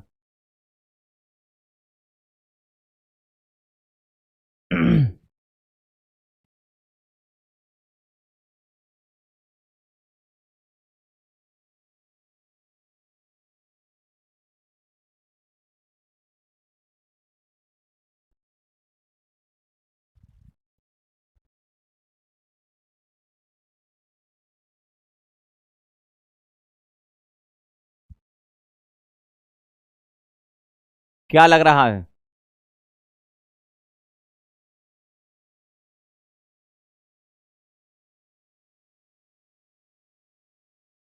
ऑप्शन मैच नहीं कर रहे क्या? एक दो बच्चे कह रहे ऑप्शन मैच नहीं कर रहे। एक मिनट रुको जरा, मैं मैच करा लूं, फिर मैं आपको बोल दूंगा। मुझे निकालना है N2O5 का दिया है, दिख तो नहीं रहा तुम लोगों को?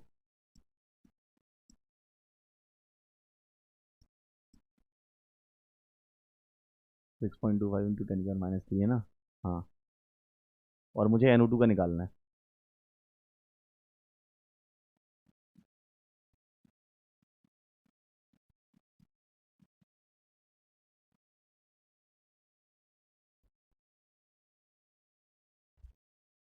हाँ, ऑप्शन तो मैच ना कर रहे भाई।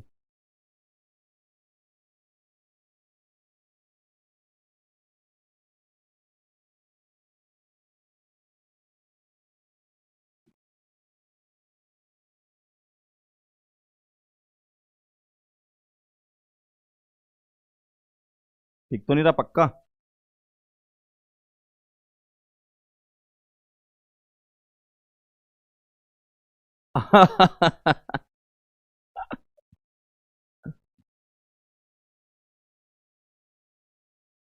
नहीं दिख रहा?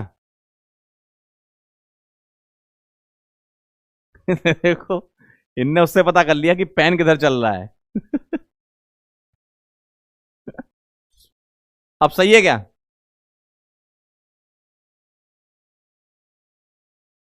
अब सही है क्या? चेक कर लेते हैं, आओ। चलो, ये वाला पोल नहीं दे रहा, इसमें इसमें सबका आंसर सही है। इसमें सबका सही। आओ, minus DN2O5 upon 1 dt, coefficient 1 है। इधर आएगा प्लस DNO2/2 dt, और इधर आएगा प्लस DO2/12 dt। सही है? ठीक है। अब मैं एक बार इन दोनों को ले लेता हूं और एक बार इन दोनों को ले लेता हूं, यही चाहिए मुझे। जब मैं इन दोनों को लूंगा तो मुझे DNO2/dt चाहिए। क्या? Rate of formation of NO2 चाहिए। तो DNO2/dt, तो प्लस DNO2/dt आपका आएगा 2 टाइम्स, 2 इधर ले जाओ, 2 टाइम्स रेट ऑफ डिसअपियरेंस। कितना दे रखा है? रेट ऑफ डिसअपियरेंस इधर 6.25 इंटू 10⁻³ माइनस के साथ पूरा है ना, तो 6.25 इंटू 10⁻³ दे रखा है आपको, माइनस DN2O5/dt। तो ये आ जाएगा 12.5 आ रहा था, 12.5 इंटू 10⁻³ यानी कि 1.25 इंटू 10⁻²। ठीक, ये आएगा। यूनिट वही है, मोल पर लीटर पर सेकंड। और अगर मैं इन दोनों को बराबर कर दूं, इन दोनों को पहला और तीसरा बराबर कर दूं, तो ये 1/2 ऊपर 2 चला जाएगा। तो प्लस DO2/dt क्या आएगा? प्लस DO2/dt आएगा आपका, इधर करा मैंने 2 गेट और ये नीचे आ जाएगा, तो 1/2 टाइम्स आ जाएगा, 1/2 टाइम्स आ जाएगा ये, यानी कि 3.125। और सभी लोगों का सही है, ये बदलापुर आंसर। ठीक है। ठीक है, क्यों भाई? भाई 2 पर जाएगा, 2 से डिवाइड करोगे, DO2/dt क्या आएगा? Minus DN2O5/dt upon 2। तो rate of disappearance of NO2 divided by 2। ठीक है, चलो भाई, चलो भाई, अगला सवाल। For the reaction rate and rate constant are this and this.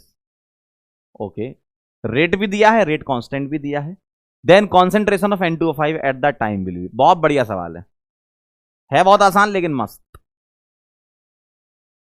बताओ भाई, रेट और रेट कांस्टेंट, तो कॉन्सेंट्रेशन चाहिए N2O5 की।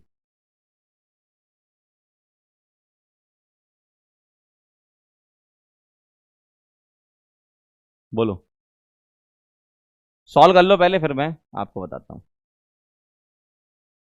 चलो बताओ बताओ बताओ, जल्दी से फटाफट से सॉल्व करें, सॉल्व करें, सॉल्व करें। क्या कह रही जनता?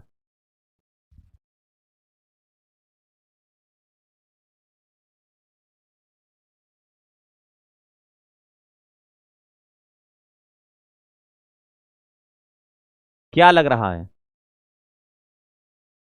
आगरा, बदलापुर, चेन्नई, ढोलकपुर। फिजिक्स की क्लास कैंसिल हो गई क्या? अच्छा हाँ यार, एमआर सर की तबीयत कल शाम को खराब थी, तो अभी हो सकता है थोड़ी ज़्यादा खराब हो गई है, इसलिए कैंसिल हो गई है।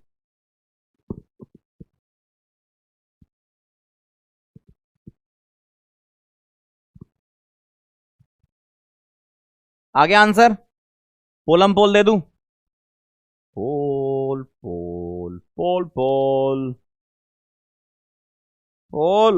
हाँ चलिए, आइए आइए जरा, पोल आया है आपके सामने, पोल आया है आपके सामने, जल्दी से मेरे को बता दें क्या कह रहे हो, क्या कह रहे हो? हम्म, बोलो। चलिए जरा ध्यान से देखिए, अगर मैं रेट देखूं तो कितना है? 1.02 इंटू 10 की पावर -4, और रेट कांस्टेंट कितना है? 3.4 इंटू 10 की पावर -5। मुझे निकालना है कॉन्सेंट्रेशन, तो इसका रेट एक्सप्रेशन लिखो, क्या आएगा? R इज इक्वल टू के N2O5 की पावर 2। जिसने भी लिखा है वो है महापागल। ऐसा नहीं होगा। क्यों? क्यों नहीं होगा? आपको कहीं बोला है क्या उसने कि एलिमेंट्री रिएक्शन है, वन स्टेप रिएक्शन? नहीं बोला ना। तो सर ऑर्डर कैसे पता चलेगी? यहां से देखो, रेट कांस्टेंट की यूनिट से पता चलता है, क्या है? Second inverse. और रेट कांस्टेंट की यूनिट होती है क्या? क्या होती है बेटा? यूनिट ऑफ के होती है मोलर की power 1 minus n second inverse. और मुझे बताओ, अगर सेकेंड इनवर्स चाहिए तो n1 चाहिए, तो अगर n1 होगा तो यूनिट ऑफ के क्या होगी? यूनिट ऑफ के आएगी क्या? Second inverse. इसका मतलब ये रिएक्शन फर्स्ट ऑर्डर है। जी हां, ये रिएक्शन देखने में तुम्हें सेकंड लग रही थी, यही तो इसमें अच्छी बात है, फर्स्ट ऑर्डर है ये रिएक्शन देखने में सेकंड लग रही थी, लेकिन ये फर्स्ट ऑर्डर रिएक्शन है भाई। जी हां। अब आगे आंसर, रेट कितना दिया है? 1.02 इंटू 10 की पावर -4। के कितना दिया है? 3.4 इंटू 10 की पावर 5 माइनस में। और N2O5 तुमको निकालना है। बहुत बढ़िया, इसको डिवाइड कर देंगे, आ जाएगा आंसर। डिवाइडेड बाय, सॉल्व कर लो, ये कितना आ रहा है N2O5? 10 की बार -5 ऊपर जाएगा, 10 बचेगा, 10.2 बाई 3.4, तो N2O5 आ जाएगा 10.2 डिवाइडेड बाय 3.5, लगभग 3 के आसपास आएगा, मतलब 3.4 है ना ये, क्योंकि 3 इंटू 3 9 होता है, 3 के आसपास आ जाएगा। सेकंड आंसर आ जाएगा आपका। क्या बात है, बहुत बढ़िया, जनता ने बहुत सही आंसर किया। अनिमेश, प्रियांशु, कार्तिकेय, पुनीत और साक्षी, वेरी नाइस, बहुत बढ़िया। पुनीत बेटा, पुनीत वापस आ चुका है, हट जाओ सब लोग। सर पावर 1 कैसे आया? ऑर्डर 1 है भाई। यूनिट ऑफ के अगर सेकंड इनवर्स है तो एन की वैल्यू 1 आएगी। यहां से देखो, एन अगर 1 पुट कर दूं तो 1 माइनस 1 0, यानी कि हट गया, सेकंड इनवर्स बच्चा, तो एन 1 आएगा, फर्स्ट ऑर्डर रिएक्शन है ये। कैसे पता चला? रेट कांस्टेंट से पता चला सेकंड इनवर्स है। ठीक है, ठीक है, क्लियर है? Puneet is back. इतने दिनों से हम लोग सोच रहे थे कहां गया, तुम लोग भी सोच रहे थे, हम भी सोच रहे थे, हमने पता नहीं पुनीत कहां चला गया, गायब सही हो गया। लेकिन अब वापिस आया, देख रहे हो एकदम। आज आज वैसे तो मैं पोल करा नहीं रहा था, लेकिन आज मैंने पोल कराया, वापिस आया पुनीत, करा देखो, अब बताता हूं मैं। हाँ भाई, पुनीत सुपरस्टार। हाँ बहुत बढ़िया। आइए जरा आगे चलते हैं। अगला सवाल, unit of rate constant for a zero order reaction is. Zero order reaction के लिए रेट कांस्टेंट की यूनिट,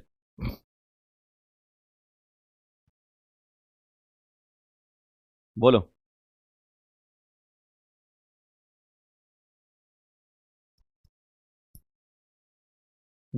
बोलो बोलो, unit of rate constant for zero order reaction, zero order reaction. चलिए पोल आपके सामने, आपकी स्क्रीन पर, ये चलें जरा। जीरो ऑर्डर रिएक्शन के लिए यूनिट ऑफ रेट कांस्टेंट बता दो, क्या आने वाली है? क्या आने वाली बेटा? क्या क्या क्या आने वाली है?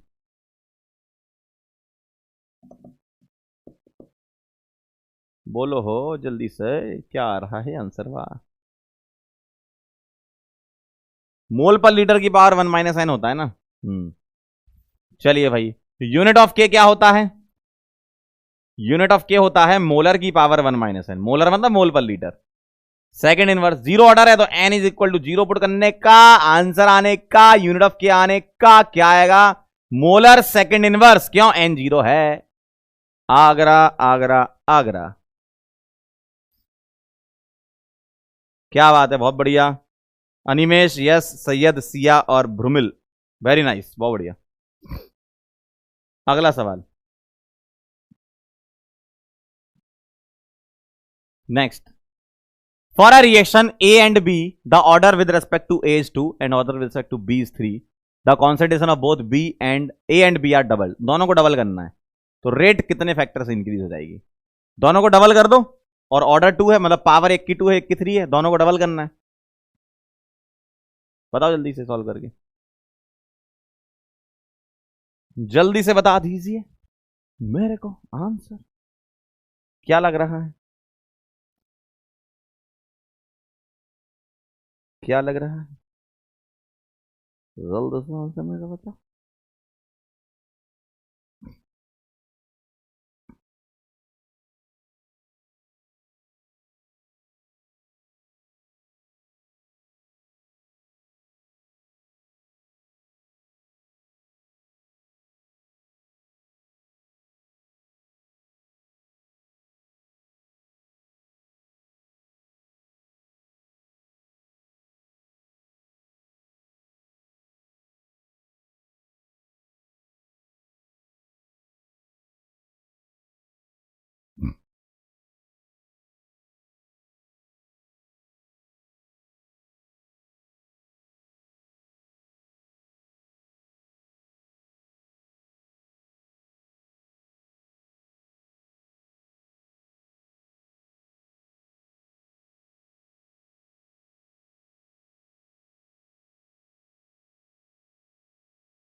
डन है?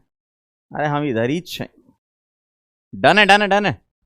चलिए, पोल आ रहा है आपके पास, पोल का जवाब दीजिए। चलिए आइए जरा। फॉर अ रिएक्शन, क्या कह रहे हैं भैया रिएक्शन के बारे में? A and B the order with respect to A. अच्छा, तो मैं आर इज इक्वल टू लू के, ए के रेस्पेक्ट में सेकेंड ऑर्डर, बी के रेस्पेक्ट में थर्ड ऑर्डर, और ए और बी दोनों की कॉन्सेंट्रेशन को अगर मैं डबल कर दूं तो रेट ऑफ रिएक्शन किससे इंक्रीज हो जाती? तो इसको डबल कर दो और इसको भी डबल कर दो। 2 की पावर 2 4 और 2 की पावर 3 8, 8 इंटू 4 32। क्या बात कर रहे हो sir? Dholakpur answer. D D D D D D D D.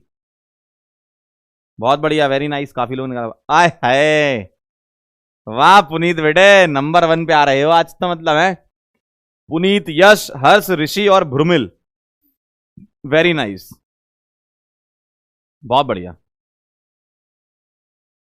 ठीक, अच्छा है। अगला सवाल, इनकरेक्ट बताना है तुमको ऑर्डर के लिए, तो जरा याद करो वो दिन, जरा याद करो वो दिन जब मैंने तुमको बताया था ऑर्डर के बारे में। बताओ, बोलिए भाई, जल्दी से कर लें। चारों ऑप्शन को ध्यान से पढ़ें, सवाल को जब पढ़ें ध्यान से पढ़ें, तभी आप बना पाएंगे सवाल।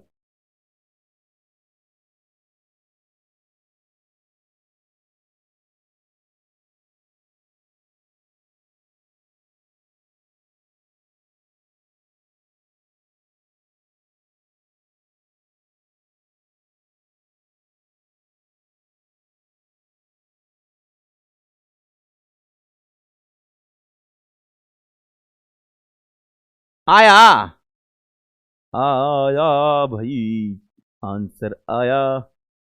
चलिए जरा आप पोल कर लीजिए। इनकरेक्ट के बारे में पूछ कह रहे हैं आपसे, है ना, incorrect. Order can be determine experimentally, बिल्कुल सही। एक्सपेरिमेंटल क्वांटिटी है, आपको एक्सपेरिमेंट करके मैकेनिज्म से भी मिल सकती है।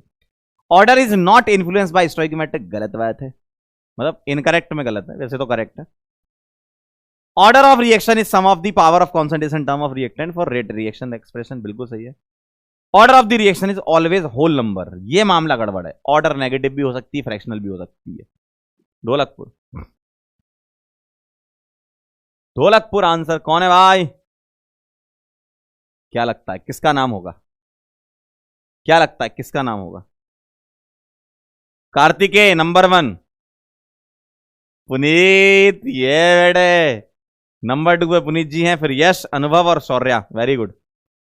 पुनीत यार तुम लगाते कैसे हो आंसर?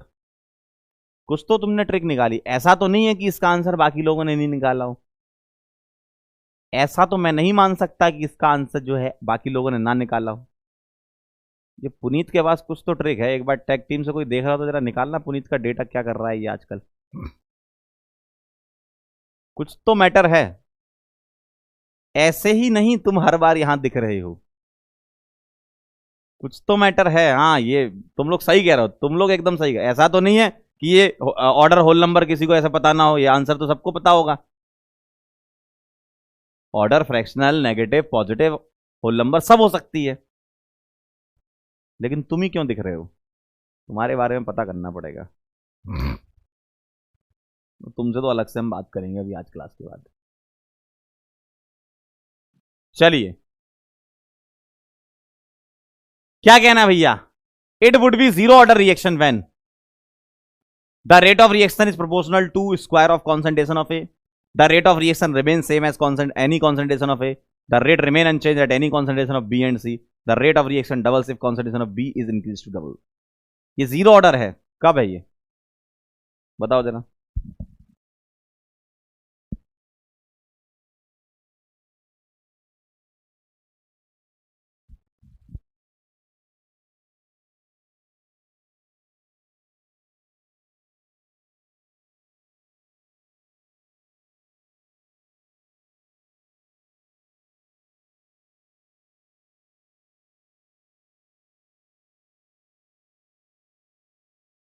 डन है?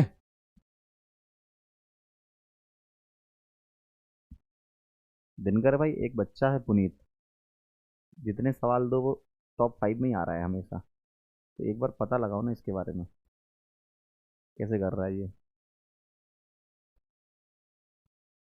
आया क्या आंसर? आया क्या आंसर? हाँ भाई जल्दी बोलो, आंसर आया क्या? पुनीत भाई भागना मत, अरे अगर तुम सच में सही हो, तुम अगर एकदम सच्चे इंसान हो, तुम अगर सच्चे इंसान हो तो भाई तुमसे बात करेंगे, भागना मत। पता चला उस दिन से तुम गायब ही हो गए, दिख ही नहीं रहे हो हैं, अब आए हो बहुत दिनों बाद। जाना मत, ऐसी कोई मतलब ऐसा विषय नहीं है, लेकिन समझना है कि तुम बार बार क्यों दिख रहे हो। आंसर तो सब लोगों का भी आ रहा होगा, तो ये समझना चाह रहे हैं हम। जाना मत, ऐसी कोई दिक्कत वाली बात नहीं, पढ़ रहे हो अच्छे से पढ़ो। हाँ क्या कह रहे हैं? जीरो ऑर्डर रिएक्शन के बारे में कह रहे हैं, ठीक है। तो मुझे बताओ, अगर मैं जीरो ऑर्डर रिएक्शन बोलूंगा तो क्या बोलूंगा? के, अगर मैं इसका रेट कांस्टेंट के मान लूं, ए की पावर 0 बोलूंगा, और ए की पावर 0 का मतलब क्या आ जाएगा? ये तो के आ जाएगा, मतलब ए को आप कितना भी चेंज कर लो चेंज नहीं होना, ए को कितना भी चेंज कर लो चेंज नहीं होना, तो rate of reaction remain same at any concentration of A, B आ जाएगा आंसर। अच्छा इसमें पोल नहीं दिया मैंने, अगले वाले में पोल देता हूं, बी आ जाएगा आंसर।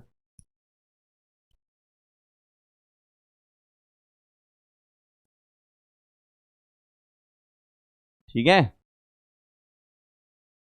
चलिए भाई,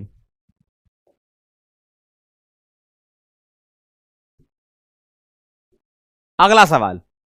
for the reaction A plus B से product on doubling the initial concentration of A only, अगर ए को डबल करा तो रेट ऑफ रिएक्शन डबल हो रही है। On doubling the initial concentration of both A and B there is a change by a factor of 8। करो solve, कैसा आएगा?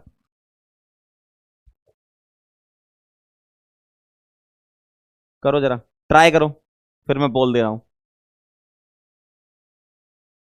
ट्राई करो, फिर पोल दे रहा हूं।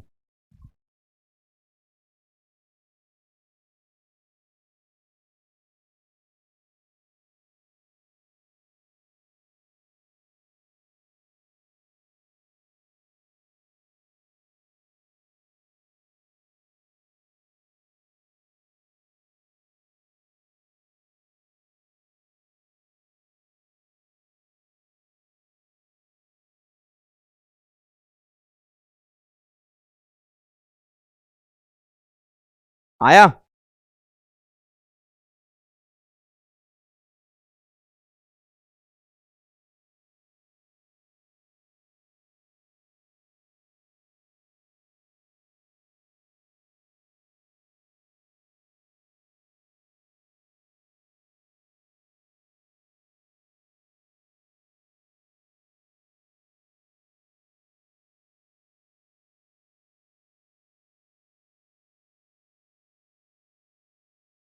हाँ भाई, देना पोल पक्का? पोल दो, पोल दो, पोल दो, अरे बोल दो। लो भाई, चलिए भाई, क्या कह रहे हैं? For the reaction A plus B से product, it is observe that on doubling the initial concentration. मुझे एक बात बता दो जरा, अगर मैं इसका आर लिखूंगा तो क्या लिखूंगा? के ए की पावर एक्स और बी की पावर वाई, यही लिखूंगा। अब इनका कहना है कि अगर मैं initial concentration of A only, सिर्फ ए का डबल करता हूं, तो rate of reaction is also double. ठीक है, तो यहां से एक्स आ गया आपका 1। ठीक, आगे चलते हैं।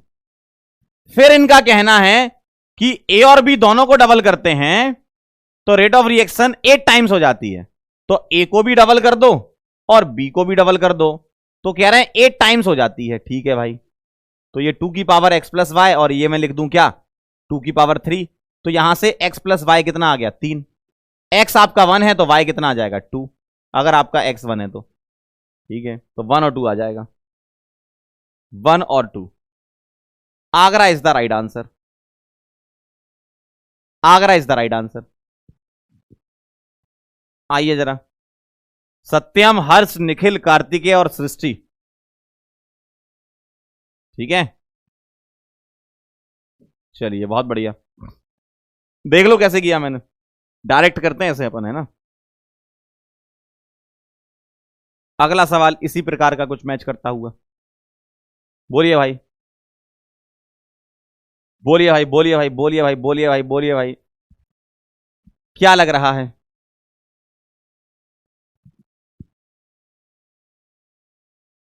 पुनीत लगता गायब हो गया है ना। मैंने बोला था भाई जाना मत। अरे और कोई दिक्कत वाली बात नहीं है बेटा पुनीत, तुम मत लिखो, मतलब अभी तुम टेंशन मत लो, तुम अपने हिसाब से करते रहो, हम पता लगा लेंगे।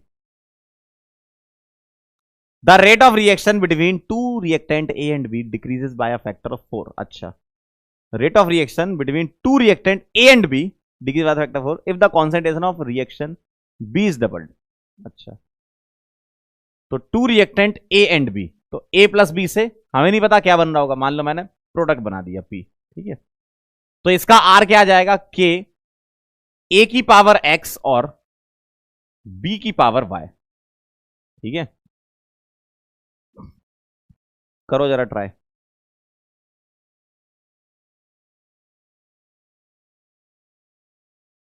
क्या लग रहा है? इंक्रीजेस मतलब बढ़ना, मतलब इंक्रीज मतलब कितना हो गया? न्यूमरेटर में लिखेंगे। डिक्रीजेस मतलब डिनोमिनेटर में लिखेंगे, है ना। जैसे यहां लिखा ना, रेट ऑफ रिएक्शन ए और बी की डिक्रीज हो रही है 4 times if the concentration of reaction B is double. Reaction reactant होना चाहिए, रिएक्टेंट बी इज डबल। तो order with respect to B बताना है, और अगर बी को चेंज कर रहे हैं, बाकी के बारे में नहीं बोल रहे हैं, तो वो बाय डिफॉल्ट कांस्टेंट है, मतलब ए वेरी नहीं कर रहा, बी वेरी कर रहा है। ठीक है, चलिए बताएं जरा, स्टार्ट। तो इनका कहना है कि ए और बी दो रिएक्टेंट है, रेट डिक्रीजेस कह रहे हैं, डिक्रीज बाय फैक्टर ऑफ 4, यानी कि 1/4। और कब ऐसा हो रहा है? जब बी को डबल कर रहे हैं, तो बी को डबल मतलब 2 की पावर वाई। सर ए के साथ क्या कर रहे हैं? कांस्टेंट, कुछ नहीं पता मतलब कांस्टेंट, तो ये आ जाएगा। तो 2 की power y is equal to decreases में डिवाइड में करो इंक्रीजेस होता तो न्यूमरेटर में होता, डिक्रीजेस में होता डिनोमिनेटर में होगा। 2 की पावर -2, तो y कितना आ जाएगा -2। सेकंड आंसर आ जाएगा। बहुत बढ़िया, वेरी नाइस। ऋतिक, अंसरिया, प्रिंस, हर्ष और कार्तिकेय, वेरी गुड। ठीक है, बहुत बढ़िया।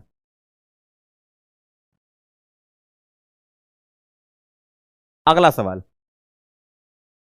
क्या कहना है इनका? कहना है if the rate of reaction is equal to the rate constant, rate of reaction rate constant के बराबर हो तो ऑर्डर ऑफ द रिएक्शन बता दो।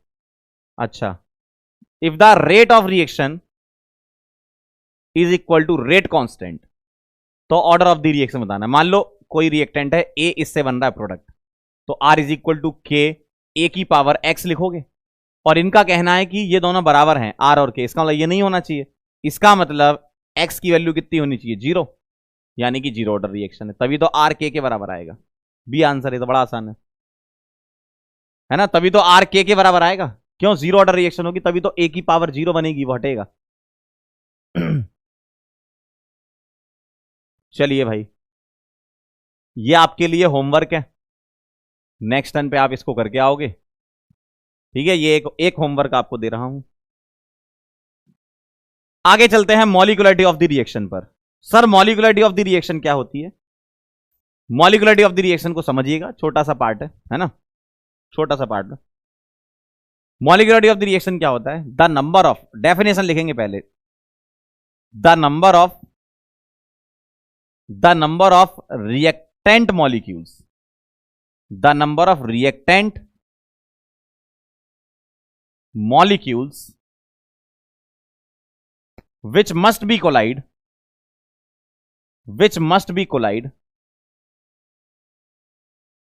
simultaneously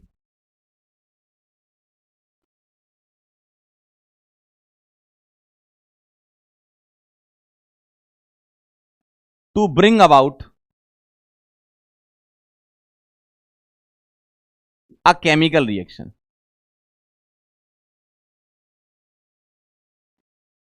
तो कोई केमिकल रिएक्शन अगर हो रही है तो रिएक्टेंट के कितने मॉलिक्यूल टकरा रहे हैं, नंबर की बात चल रही, कितने मॉलिक्यूल टकरा रहे हैं उसको हम क्या बोलते हैं? मॉलिक्यूलरिटी। ये इसकी बेसिक डेफिनेशन है, ये इसकी बेसिक डेफिनेशन है। जैसे आपसे बोला जाए H2 + Cl2 2HCl, बताओ इसकी मॉलिक्यूलरिटी क्या? बहुत आसान है यार, बहुत आसान। तो H2 के कितने मॉलिक्यूल हैं? 1। Cl2 के कितने हैं? 1। मॉलिक्यूलरिटी को हम लिख रहे हैं m से, है ना, तो 1 + 1 कितना आ गया? 2। कितना आसान है, कितना आसान है। मान लो मेरे पास लिखा है 2SO2 + O2 से 2SO3, बताओ मॉलिक्यूलरिटी क्या है? बहुत आसान है, इसके 2 मॉलिक्यूल, इसका 1, मतलब कॉफिशिएंट का सम कर दो। 2 + 1 3, किसके कॉफिशिएंट? इक्वेशन के जो कॉफिशिएंट। ये तो बहुत आसान हो गया भाई। इसका मतलब 2 मॉलिक्यूल SO2 के और 1 मॉलिक्यूल O2 का टकराएगा, तो जब टक्कर होगी तो रिएक्शन होगी, और रिएक्शन होगी तो हम बोलेंगे कि 3 मॉलिक्यूल उस रिएक्शन को कराने में टकरा रहे हैं, इसका मतलब मॉलिक्यूलरिटी 3 है। 4 मॉलिक्यूल के टकराने की प्रोबेबिलिटी बहुत कम होती है, तो मॉलिक्यूलरिटी ग्रेटर देन 3 वाली जो रिएक्शन है वो रेयरली ऑब्जर्व होती है। ये तो देखो सिंपल सी बात है, जैसे मान लो रोड पे आप जा रहे हो, ठीक है, आप स्कूटी चलाते हुए जा रहे हो, सामने से एक स्कूटी और आ रही है, इस स्कूटी पे तुम बैठे हो, दूसरी वाली स्कूटी पे कोई और बैठा है, और तुमने सोचा कि मैं ऐसे टर्न ले लूं, उसने सोचा कि मैं भी ऐसे टर्न ले लूं, दोनों की भिड़ंत हो गई, है ना, उसने टायर तुम्हारे टायर से चिपका दिया, है ना, दोनों की टक्कर हो गई। तो उस टक्कर के लिए कौन कौन रेस्पॉन्सिबल है? दोनों स्कूटी रेस्पॉन्सिबल है, तुम्हारी भी स्कूटी रेस्पॉन्सिबल है और उसकी भी स्कूटी रेस्पॉन्सिबल है। कभी कभी ऐसा भी हो जाता है कि इधर से कोई आ रहा है, ठीक, तीसरा कोई व्यक्ति आ गया, तो 2 टकरा रहे थे तो तीसरा भी चिपक गया साथ में, तो उस टक्कर के लिए अब कितने लोग रेस्पॉन्सिबल हैं? 3। लेकिन ऐसा कम टाइम ही होता है कि 4 लोग एक साथ टकरा रहे हो, एक ही साथ 4 लोग एक ही साथ टकरा रहे हो, बहुत रेयरली ऐसा होता है। वैसे ही रिएक्शन के साथ ऐसा होता है। तो सबसे ज्यादा टक्कर तो दो की होती है, सबसे ज्यादा टक्कर दो की होती है। और कई तो ऐसी रिएक्शन होती हैं जो खुद की खुद से टक्कर कर लेते हैं।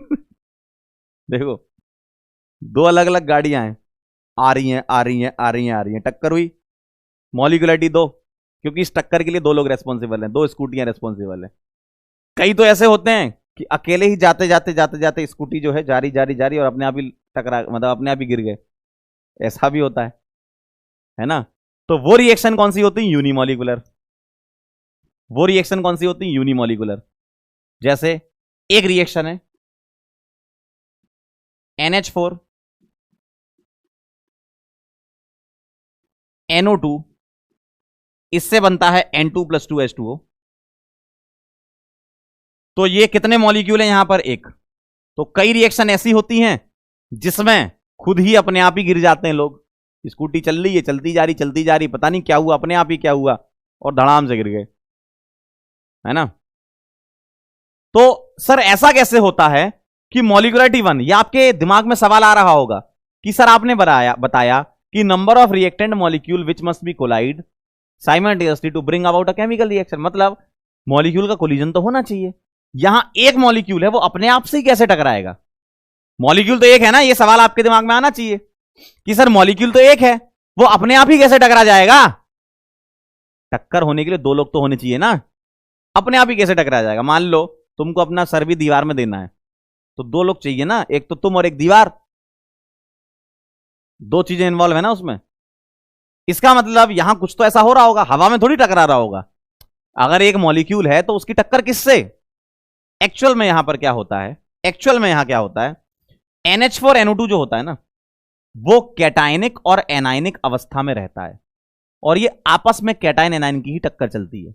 लेकिन होल सोल मॉलिक्यूल तो एक ही है ना ये। अगर मैं मॉलिक्यूल की बात करूं तो ये एक ही है, और उस एक मॉलिक्यूल के अंदर चल रहा है ये इंट्रामॉलिक्यूलर, अंदर मतलब इंट्रामॉलिक्यूलर खेल चल रहा है, चलने दो, लेकिन एक्चुअल में मॉलिक्यूल तो एक ही है ना। तो जो स्कूटी है वो अपने आप में तो एक है, भले ही वो आपस में कुछ भी हो जाए, उसमें अंदर कुछ भी खराबी आ जाए उसमें, है ना। तो इसलिए यूनिमॉलिकुलर रिएक्शन एक्चुअल में ऐसी रिएक्शन होती हैं जो डिकम्पोजिशन वाली होती हैं, जो टूट जाते हैं अपने आप मॉलिक्यूल, मतलब उनके आयंस में आपस में टक्कर हो रही होगी, है ना। ठीक है, तो ये पहला पॉइंट है, नोट कर लो इसको, फिर आगे बढ़ते हैं। नोट कर लीजिए इसको, फिर हम आगे बढ़ेंगे। नोट कर लीजिए इसको, फिर हम आगे बढ़ेंगे। तो मॉलिक्युलरिटी 1 भी हो सकती है, ध्यान रखिएगा। और 1 कहां पर होगी? ऐसी रिएक्शन जिसमें एक मॉलिक्यूल आयनिक फॉर्म में एग्जिस्ट कर रहा होगा, वहां मॉलिक्युलरिटी 1 पॉसिबल है। और उसमें एक्चुअल में कैटायन और एनाइन आपस में टकराते हैं, और कैटायन एनाइन टकराने को हम अलग अलग दो मॉलिक्यूल नहीं मानते हैं, तो वो एक ही मॉलिक्यूल के पार्ट, कैटायन और एनाइन है तो एक ही मॉलिक्यूल के पार्ट ना, तो इसलिए मॉलिक्युलरिटी 1 मानते हैं। सेकंड पॉइंट देखिए जरा, सेकंड पॉइंट देखिए जरा, second point, point number 2, molecularity greater than 3 is rarely observed, rarely observed. 4 गाड़ियों की टक्कर एक साथ बहुत कम, एक ही बार में कह रहा हूं मैं, ऐसा नहीं कि एक टकराई फिर उसके पीछे फिर पीछे फिर पीछे, ऐसे नहीं, एक ही पॉइंट पर चारों गाड़ियां टकराना बहुत मुश्किल है ना। तो molecularity greater than 3 is rarely observed, कहीं कहीं एक आध बार ऐसा हो सकता है। तीसरा, थ्योरेटिकल एस्पेक्ट है ये, मॉलिक्युलरिटी इज थ्योरेटिकल एस्पेक्ट। ठीक है, मतलब आपको कोई एक्सपेरिमेंट नहीं करना, कोई रिएक्शन गिवन है, उस रिएक्शन में आपको बस ये कैलकुलेट करना है कि रिएक्टेंट के मॉलिक्यूल कितने हैं, बस। ठीक है। चौथा, molecularity is equal to coefficient. कौन सा coefficient? Stoichiometric coefficient. Molecularity is equal to sum of, ऐसा बोल दो, sum of stoichiometric coefficient for elementary reaction, for elementary या सिंगल स्टेप रिएक्शन। और point number 5, there is no meaning of molecularity, there is no meaning, there is no meaning of molecularity for complex reaction, for complex reaction. क्यों? Complex reaction तो एक से ज्यादा step में होती है और हर एक स्टेप की अपनी अपनी मॉलिक्युलरिटी होगी। हर एक स्टेप तो सिंगल स्टेप होता है ना। मान लो कोई रिएक्शन 5 स्टेप में हो रही है, तो स्टेप 1 2 3 4 5 ये तो सिंगल है ना। अब किसकी क्या मॉलिक्युलरिटी है वो तो इंडिविजुअल की होगी, तो इसलिए कॉम्प्लेक्स की हमें पता ही नहीं क्या होगी। ठीक है, वो तो इंडिविजुअल रिएक्शन की मॉलिक्युलरिटी होगी ना।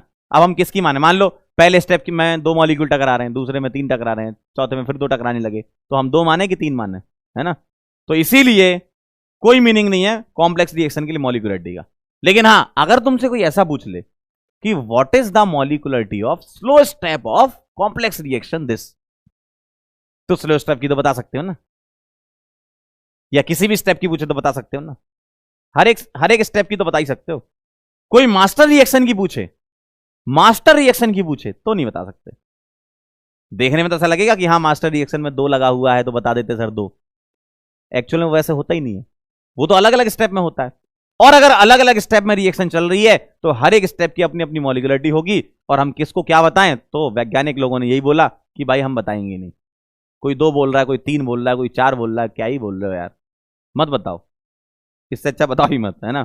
तो इसलिए कॉम्प्लेक्स रिएक्शन के लिए मॉलिक्युलरिटी नहीं है ना, एलिमेंट्री के लिए। लेकिन हाँ, कॉम्प्लेक्स में किसी पर्टिकुलर स्टेप के लिए पूछें तो बता सकते हो। Point number 6, order is equal to molecularity कब होगी बताओ। तुम ये मुझे बता सकते हो? बताओ, ऑर्डर और मॉलिक्युलरिटी कब बराबर होंगी एलिमेंट्री रिएक्शन के लिए? हाँ एकदम सही सोच रहे हो, फॉर एलिमेंट्री रिएक्शन। अगर एलिमेंट्री रिएक्शन है ना तो ऑर्डर और मॉलिक्युलरिटी बराबर होंगे। अगर एलिमेंट्री रिएक्शन है, 1 स्टेप रिएक्शन है तो सही बात है। अगर एक ही स्टेप में हो रही है तो एक ही स्टेप में तो मॉलिक्युलरिटी डिफाइन कर सकते हो। और आपने बोला कि मॉलिक्युलरिटी क्या होता है? सम ऑफ कोएफिशिएंट। और ऑर्डर भी तो यही होता है, सम ऑफ कोएफिशिएंट ही तो होता है ऑर्डर एलिमेंट्री का, है ना। तो एलिमेंट्री का ऑर्डर और मॉलिक्युलरिटी सेम होती है। एलिमेंट्री रिएक्शन का ऑर्डर और मॉलिक्युलरिटी सेम होती है ना। तो सिंगल स्टेप, 1 स्टेप, इसके लिए मॉलिक्युलरिटी ऑर्डर सेम। इसको नोट कर लो जरा, लिख लो जरा। तो ये है मॉलिक्युलरिटी, और molecularity is always a whole number, ये भी लिख लो 7। Molecularity is always a whole number. क्यों? मॉलिक्यूल तो कुछ ना कुछ नंबर में ही होंगे, फ्रैक्शन में थोड़ी होंगे। ऐसा थोड़ी है कि आधा मॉलिक्यूल टकराया। मान लो 2 स्कूटी टकरानी है और टायर टकरा रहे हैं उनके, तो ये थोड़ी बोलोगे कि 1/2 और 1/2 स्कूटी टकरा रही है। दोनों ही स्कूटी टकरा रही है ना, हम यही बोलेंगे ना। तो मॉलिक्यूल तो अपने आप में एक ही होगा ना कुछ। और अगर 2 टकरा, 1 टकराया तो 1 2 3, ज्यादा से ज्यादा 3 तक हो सकती है मॉलिक्युलरिटी, 3 से ज्यादा तो रेयरली होती है ना। तो जब भी टक्कर होगी तो कोई एक मॉलिक्यूल बोलोगे ना, ये थोड़ी आधा मॉलिक्यूल 75% मॉलिक्यूल टकरा रहा है, ये थोड़ी बोलोगे, है ना। अगर 2 स्कूटी टकरा रही हैं और उनके टायर टकरा रहे हैं तो ये इसका मतलब ये थोड़ी है कि सर सिर्फ इतना हिस्सा, 1% हिस्सा ऑफ स्कूटी है, हम तो बोलेंगे पूरी स्कूटी टकराई। ठीक है, तो कई बार क्या है, आम बोलचाल की भाषा में ये चीजें होती हैं। ठीक है, हमें कई बार ऐसी चीजें भी फॉलो करनी होती, सामाजिक चीज भी तो है कुछ चीज।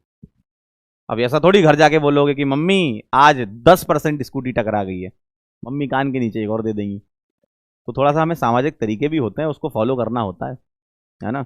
स्कूटी टकराई मतलब स्कूटी टकराई, एक स्कूटी टकराई, तुम्हारे पास एक ही स्कूटी है, 10% स्कूटी नहीं है। ठीक है क्लियर है? चलें आगे। चलिए भाई, तो ये मॉलिक्युलरिटी हो गई। इसके सवाल हम आगे कर लेंगे, थ्योरेटिकल सवाल होते हैं, आप आराम से बना भी सकते हो। आपका होमवर्क है ये, आपका होमवर्क ये है, ये कर लेना आप, है ना।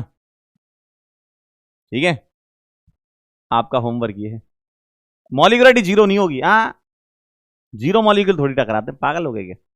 मॉलिक्युलरिटी 1 से शुरू होती है। हाँ, exercise 2 learning plus page number 124 पे ये सवाल है, कर लेना।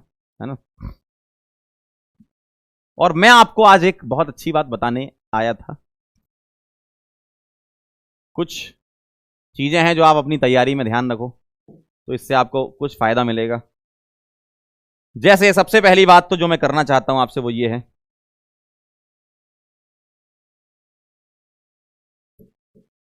मैं इसको ट्रिपल डी कॉन्सेप्ट बोलता हूं। और पहला पॉइंट आप खुद ही पढ़ें क्या कह रहे हैं। पहला पॉइंट पढ़ें क्या कह रहे हैं। देखो अपन बात कर रहे हैं, अपन टीचर है तो हम लिख के समझाते भी हैं, है ना। भाई आपका कोई ना कोई हार्ड सब्जेक्ट होता होगा, ठीक है। आपको ऐसा लगता होगा कि सर ये मुझे थोड़ा हार्ड लग रहा है, तो उसको आपको तुरंत खत्म करना है, उसको आपको कल पे नहीं डालना है ना। उसको आपको ऐसा नहीं कि यार आज नहीं कल पढ़ लेंगे, कल नहीं परसों पढ़ लेंगे। अगर ऐसे आप चलते जाओगे तो आप कभी सीख ही नहीं पाओगे चीजों को। अगर आपको चीजें सीखनी है इसका मतलब यह है कि आपको उस चीज को ट्राई करना ही होगा, ठीक है। तो पहला पॉइंट ध्यान रखना, कोई चीज अगर आपको सीखनी है तो उसके अंदर घुसना पड़ेगा, तभी आप उस चीज को सीख पाओगे। दूर भाग के कभी वो चीज नहीं सीख पाओगे, कोई भी चीज हो, कोई भी सब्जेक्ट तुम्हें ऐसा लग रहा हो, ठीक है। दूसरा होता है डिपेंडेबिलिटी। सेकंड पॉइंट, ये वो पॉइंट है जिसमें आपको लगता है कि यार सर हमें ये कर दो, सर वो कर दो, सर ये हो जाए, सर वो हो जाए, मम्मी ये हो जाए, पापा ये हो जाए, भैया हो जाए, दीदी ये हो जाए। कई चीजें, कुछ बेसिक चीजें होती हैं, वो चीजें आपको आनी चाहिए, है ना। जैसे आज की डेट में अगर मैं सब्जेक्ट से रिलेटेड बात कर लूं, अगर तुम्हें कोई चीज सपोज नहीं भी समझ आ रही है, या मान लो तुम अभी कह रहे थे केसी क्या है, तो थोड़ा सा तुम्हें अपने मन से, मैंने तो बता ही दिया कि केसी कैसे निकालते हैं, लेकिन तुम्हें अपने मन से थोड़ा सा करना पड़ेगा। डिपेंडेबिलिटी का मतलब यही है कि आपको खुद भी चीजें करनी पड़ेंगी। आप भाई ऑनलाइन में पढ़ रहे हो, आप हमारे सामने हो, आप घर में बैठे हो, आपके पास फोन है, आपके पास सब कुछ अवेलेबिलिटी है, इसलिए आप देख भी रहे हो। तो आप समय इधर उधर व्यर्थ करने की बजाय अगर आप सही चीजों में समय लगाएं, आपको जो चीज नहीं आ रही उसको आप गूगल पे सर्च करें, उसको पढ़ें कि हाँ क्या चीज है क्या नहीं है। इतने सारे हमारे चैनल्स हैं, उस पर इतने सारे लेक्चर्स डले, सभी लोगों ने पढ़ा रखा है। अगर आपको लगता है कि वीडियो से समझ में आ रहा है तो उससे समझ लें, अगर आप कोई टेक्स्ट से समझ पाते हैं तो गूगल कर लें। तो आपको ये खुद से करनी पड़ेंगी चीजें, हर हर चीज के लिए आपको कोई बताने नहीं आएगा। ऐसा मतलब सब्जेक्ट में तो होती है, ऐसा जिंदगी में भी ध्यान रखना। अगर आप लोगों पे डिपेंड हो जाओगे ना तो फिर आगे नहीं बढ़ पाओगे। कुछ चीजें आपको आनी चाहिए, बेसिक चीजें आपको पता होनी चाहिए कि क्या चीज तुम्हें करनी है, क्या चीज नहीं करनी है ना। अब छोटे नहीं हो तुम, बड़े हो गए हो, तुम्हें पता है कि भाई इस पर्टिकुलर चीज में दिक्कत आ रही है, तो तुम बस उस दिक्कत को चिल्लाते रहते हो, गाते रहते हो, ये हो गया, वो हो गया, ये हो गया, वो हो गया, उसने बोल दिया, इसने बोल दिया, उसने कर दिया। तो क्या ही कर रहे हो ये सब, है ना। तो आपको किस चीज पर फोकस करना है कि खुद से भी मुझे कुछ चीजें करनी है, ठीक है। खुद से भी आप अपना रेस्पॉन्सिबिलिटी खुद से भी अपनी लो, ठीक है। और कई लोगों की आदत होती है कि सर आज तो मतलब आपने मोटिवेट कर दिया, अब तो मैं 8-8 10-10 घंटे पढ़ूंगा। 1 घंटे पढ़ोगे, 2 घंटे पढ़ोगे, 3 घंटे पढ़ोगे, 4 घंटे पढ़ोगे, धीमे धीमे एनर्जी कम होती जाएगी। और ऐसा आप 2-4 दिन ही करोगे, 2-4 दिन ही करोगे, इसके अलावा आप नहीं करने वाले। तो इसीलिए जो आखिरी तीसरा पॉइंट है वो यही लिखा है कि लंबे समय तक नहीं पढ़ना है, टुकड़ों में पढ़ो। मैंने आपको फर्स्ट क्लास में भी बताया था कि किस तरीके से आपको चलना है। अब ऐसे बार बार मैं याद दिलाने नहीं आता रहूंगा कि भाई डेली डेली याद दिलाता रहूं कि मैंने फर्स्ट क्लास में क्या बताया था। बता दिया, बस उसको फॉलो करना है, ठीक है। बता दिया, अब उसको फॉलो करना है। तो आपको लंबे लंबे समय तक नहीं बैठना कि 8 घंटे बैठे, आउटपुट नहीं निकलेगा, आपका आउटपुट ही नहीं निकलेगा भाई। 8 घंटे बैठ के क्या ही कर लोगे। तो इसलिए छोटे छोटे टाइम इंटरवल्स में पढ़ो। मान लो आपने 1 घंटे पढ़ लिया, 5 मिनट 10 मिनट का ब्रेक ले लो, फिर 1 घंटे पढ़ लिया, फिर आप 10-15 मिनट का ब्रेक ले लो। तो आप पढ़ते भी जाओ और ब्रेक भी लेते जाओ, ठीक है। और जब पढ़ रहे हो तो सिर्फ पढ़ो, और ब्रेक ले रहे हो तो सिर्फ ब्रेक लो। ऐसा नहीं कि ब्रेक भी ऐसे ले रहे हैं कि नहीं नहीं हम तो अब जो है बिस्किट खाते हुए ब्रेक ले रहे हैं और बस ये भी देख रहे हैं। उसमें तुम एहसान कर रहे हो ब्रेक पे, और कुछ नहीं कर रहे हो, है ना।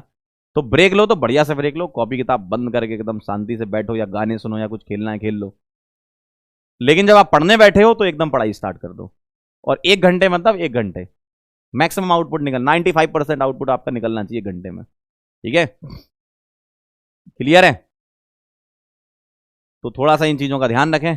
और जाते जाते हम आपको कहना चाहते हैं, लेकिन आपके कुछ डाउट भी तो थे, डाउट देख लेते हैं आपके। रुको।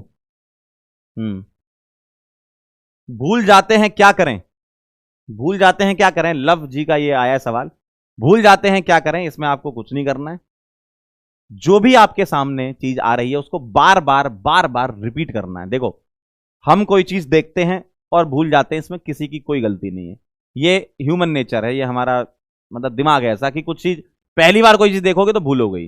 जैसे मान लो तुम कोई रास्ते पे जाते थे, मान लो तुम पहली बार जब अपने घर से स्कूल गए होगे, फर्स्ट टाइम तो दिक्कत आई होगी, लेकिन फिर उसके बाद धीमे धीमे आपने जाना चालू कर दिया, अब आपको रास्ते याद हो गए कि स्कूल यहां से जाते हैं, ये सीधा रास्ता है, ये उसके हॉस्टल से जाता हुआ रास्ता है। तो ये सब आपको पता चल गया ना। तो ये कैसे हुआ? जब तुम बार बार ये सब कर रहे थे, है ना। स्कूल प्लस कोचिंग का भी कुछ बताओ। देखो, अगर आप सच में स्कूल प्लस कोचिंग का बैलेंस करके रखो तो स्कूल का काम स्कूल में ही खत्म कर दो, स्कूल का काम घर पे मत लाओ। घर पे काम क्या करना है? ये वाला कोचिंग वाला काम घर पे करना है, स्कूल वाला काम स्कूल में निपटा देना है। ठीक है, अगर आप कर सकते हो तो ये सबसे बेस्ट है। ठीक है सर, मॉलिक्यूलरिटी के लिए इक्वेशन बैलेंस करनी पड़ेगी क्या? आपको बैलेंस इक्वेशन दी जाती है, अगर नहीं दिए तो कर लो, करनी पड़ेगी, है ना। वैसे तो दी जाती, नहीं दी है तो कर लो। सर पता कैसे चलेगा कि कोई रिएक्शन कितने स्टेप में होगा? सामने देख के। कैसे? सवाल में लिखा होगा फॉर द एलिमेंट्री रिएक्शन। ये तुम्हें पता नहीं चलेगा ना, तुम्हें सपना आएगा, सवाल पढ़ के तुम्हें पता लगाना पड़ेगा क्या है। एलिमेंट्री लिखा है, एलिमेंट्री। सिंगल स्टेप लिखा है, एलिमेंट्री। वन स्टेप लिखा है, एलिमेंट्री। कॉम्प्लेक्स लिखा है, पूरा का पूरा 1 2 3 4 रिएक्शन दे रखी होंगी, तो देख के ही समझ जाओगे कि हाँ ये कॉम्प्लेक्स है।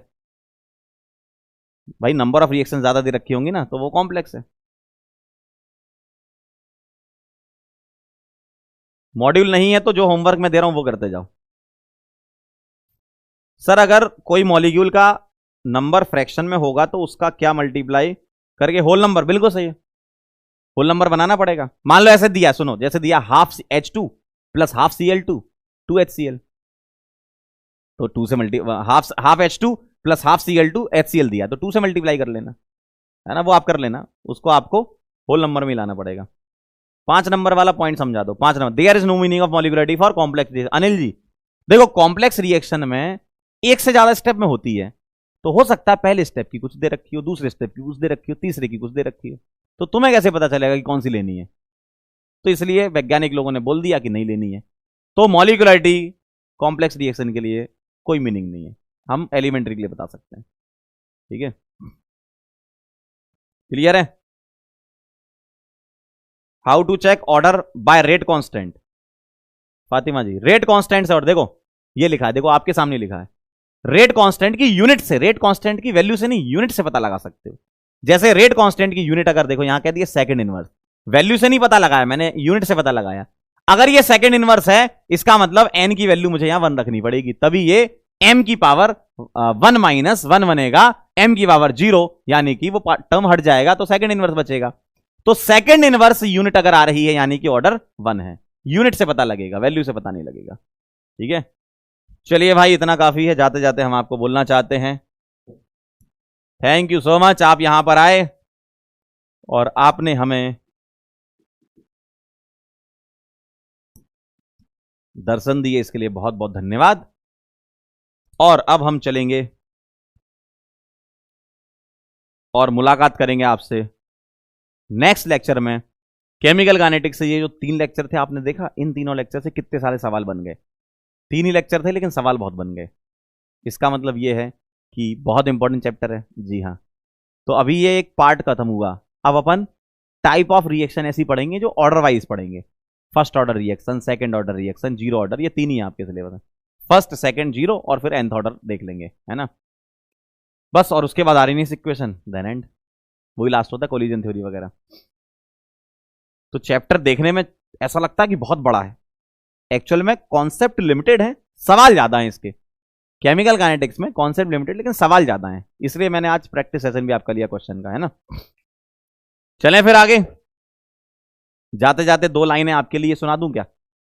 चलिए भाई, ये लाइनें 2 जो है वो पुनीत जी जरा ध्यान से सुनिएगा, आपको सुनानी पड़ेंगी किसी को। सभी लोगों के लिए है, ठीक है। कैसी वाली सुनाऊं आप आज, प्यार मोहब्बत वाली सुना दूं या फिर मोटिवेशन वाली?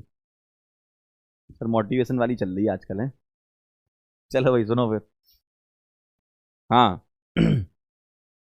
हर मुश्किलों से टकराएंगे, हर मुश्किलों से टकराएंगे, जो हमारा है उसे पाएंगे। जहां कुछ लोग मेरी हार चाहते हैं, जहां कुछ लोग मेरी हार चाहते हैं, देखना एक दिन जीत के आएंगे। ठीक है, तो चलिए अब हम मुलाकात करेंगे आपसे नेक्स्ट लेक्चर में और पढ़ेंगे फर्स्ट ऑर्डर रिएक्शन। जितना मैंने पढ़ाया वो सारा आप रिवाइज कर लेना, और फिर बोलता हूं मुंह उठा के नहीं आने का, रिवाइज करके आने का। मिलते हैं बेटा फिर, तब तक के लिए ओके बाय।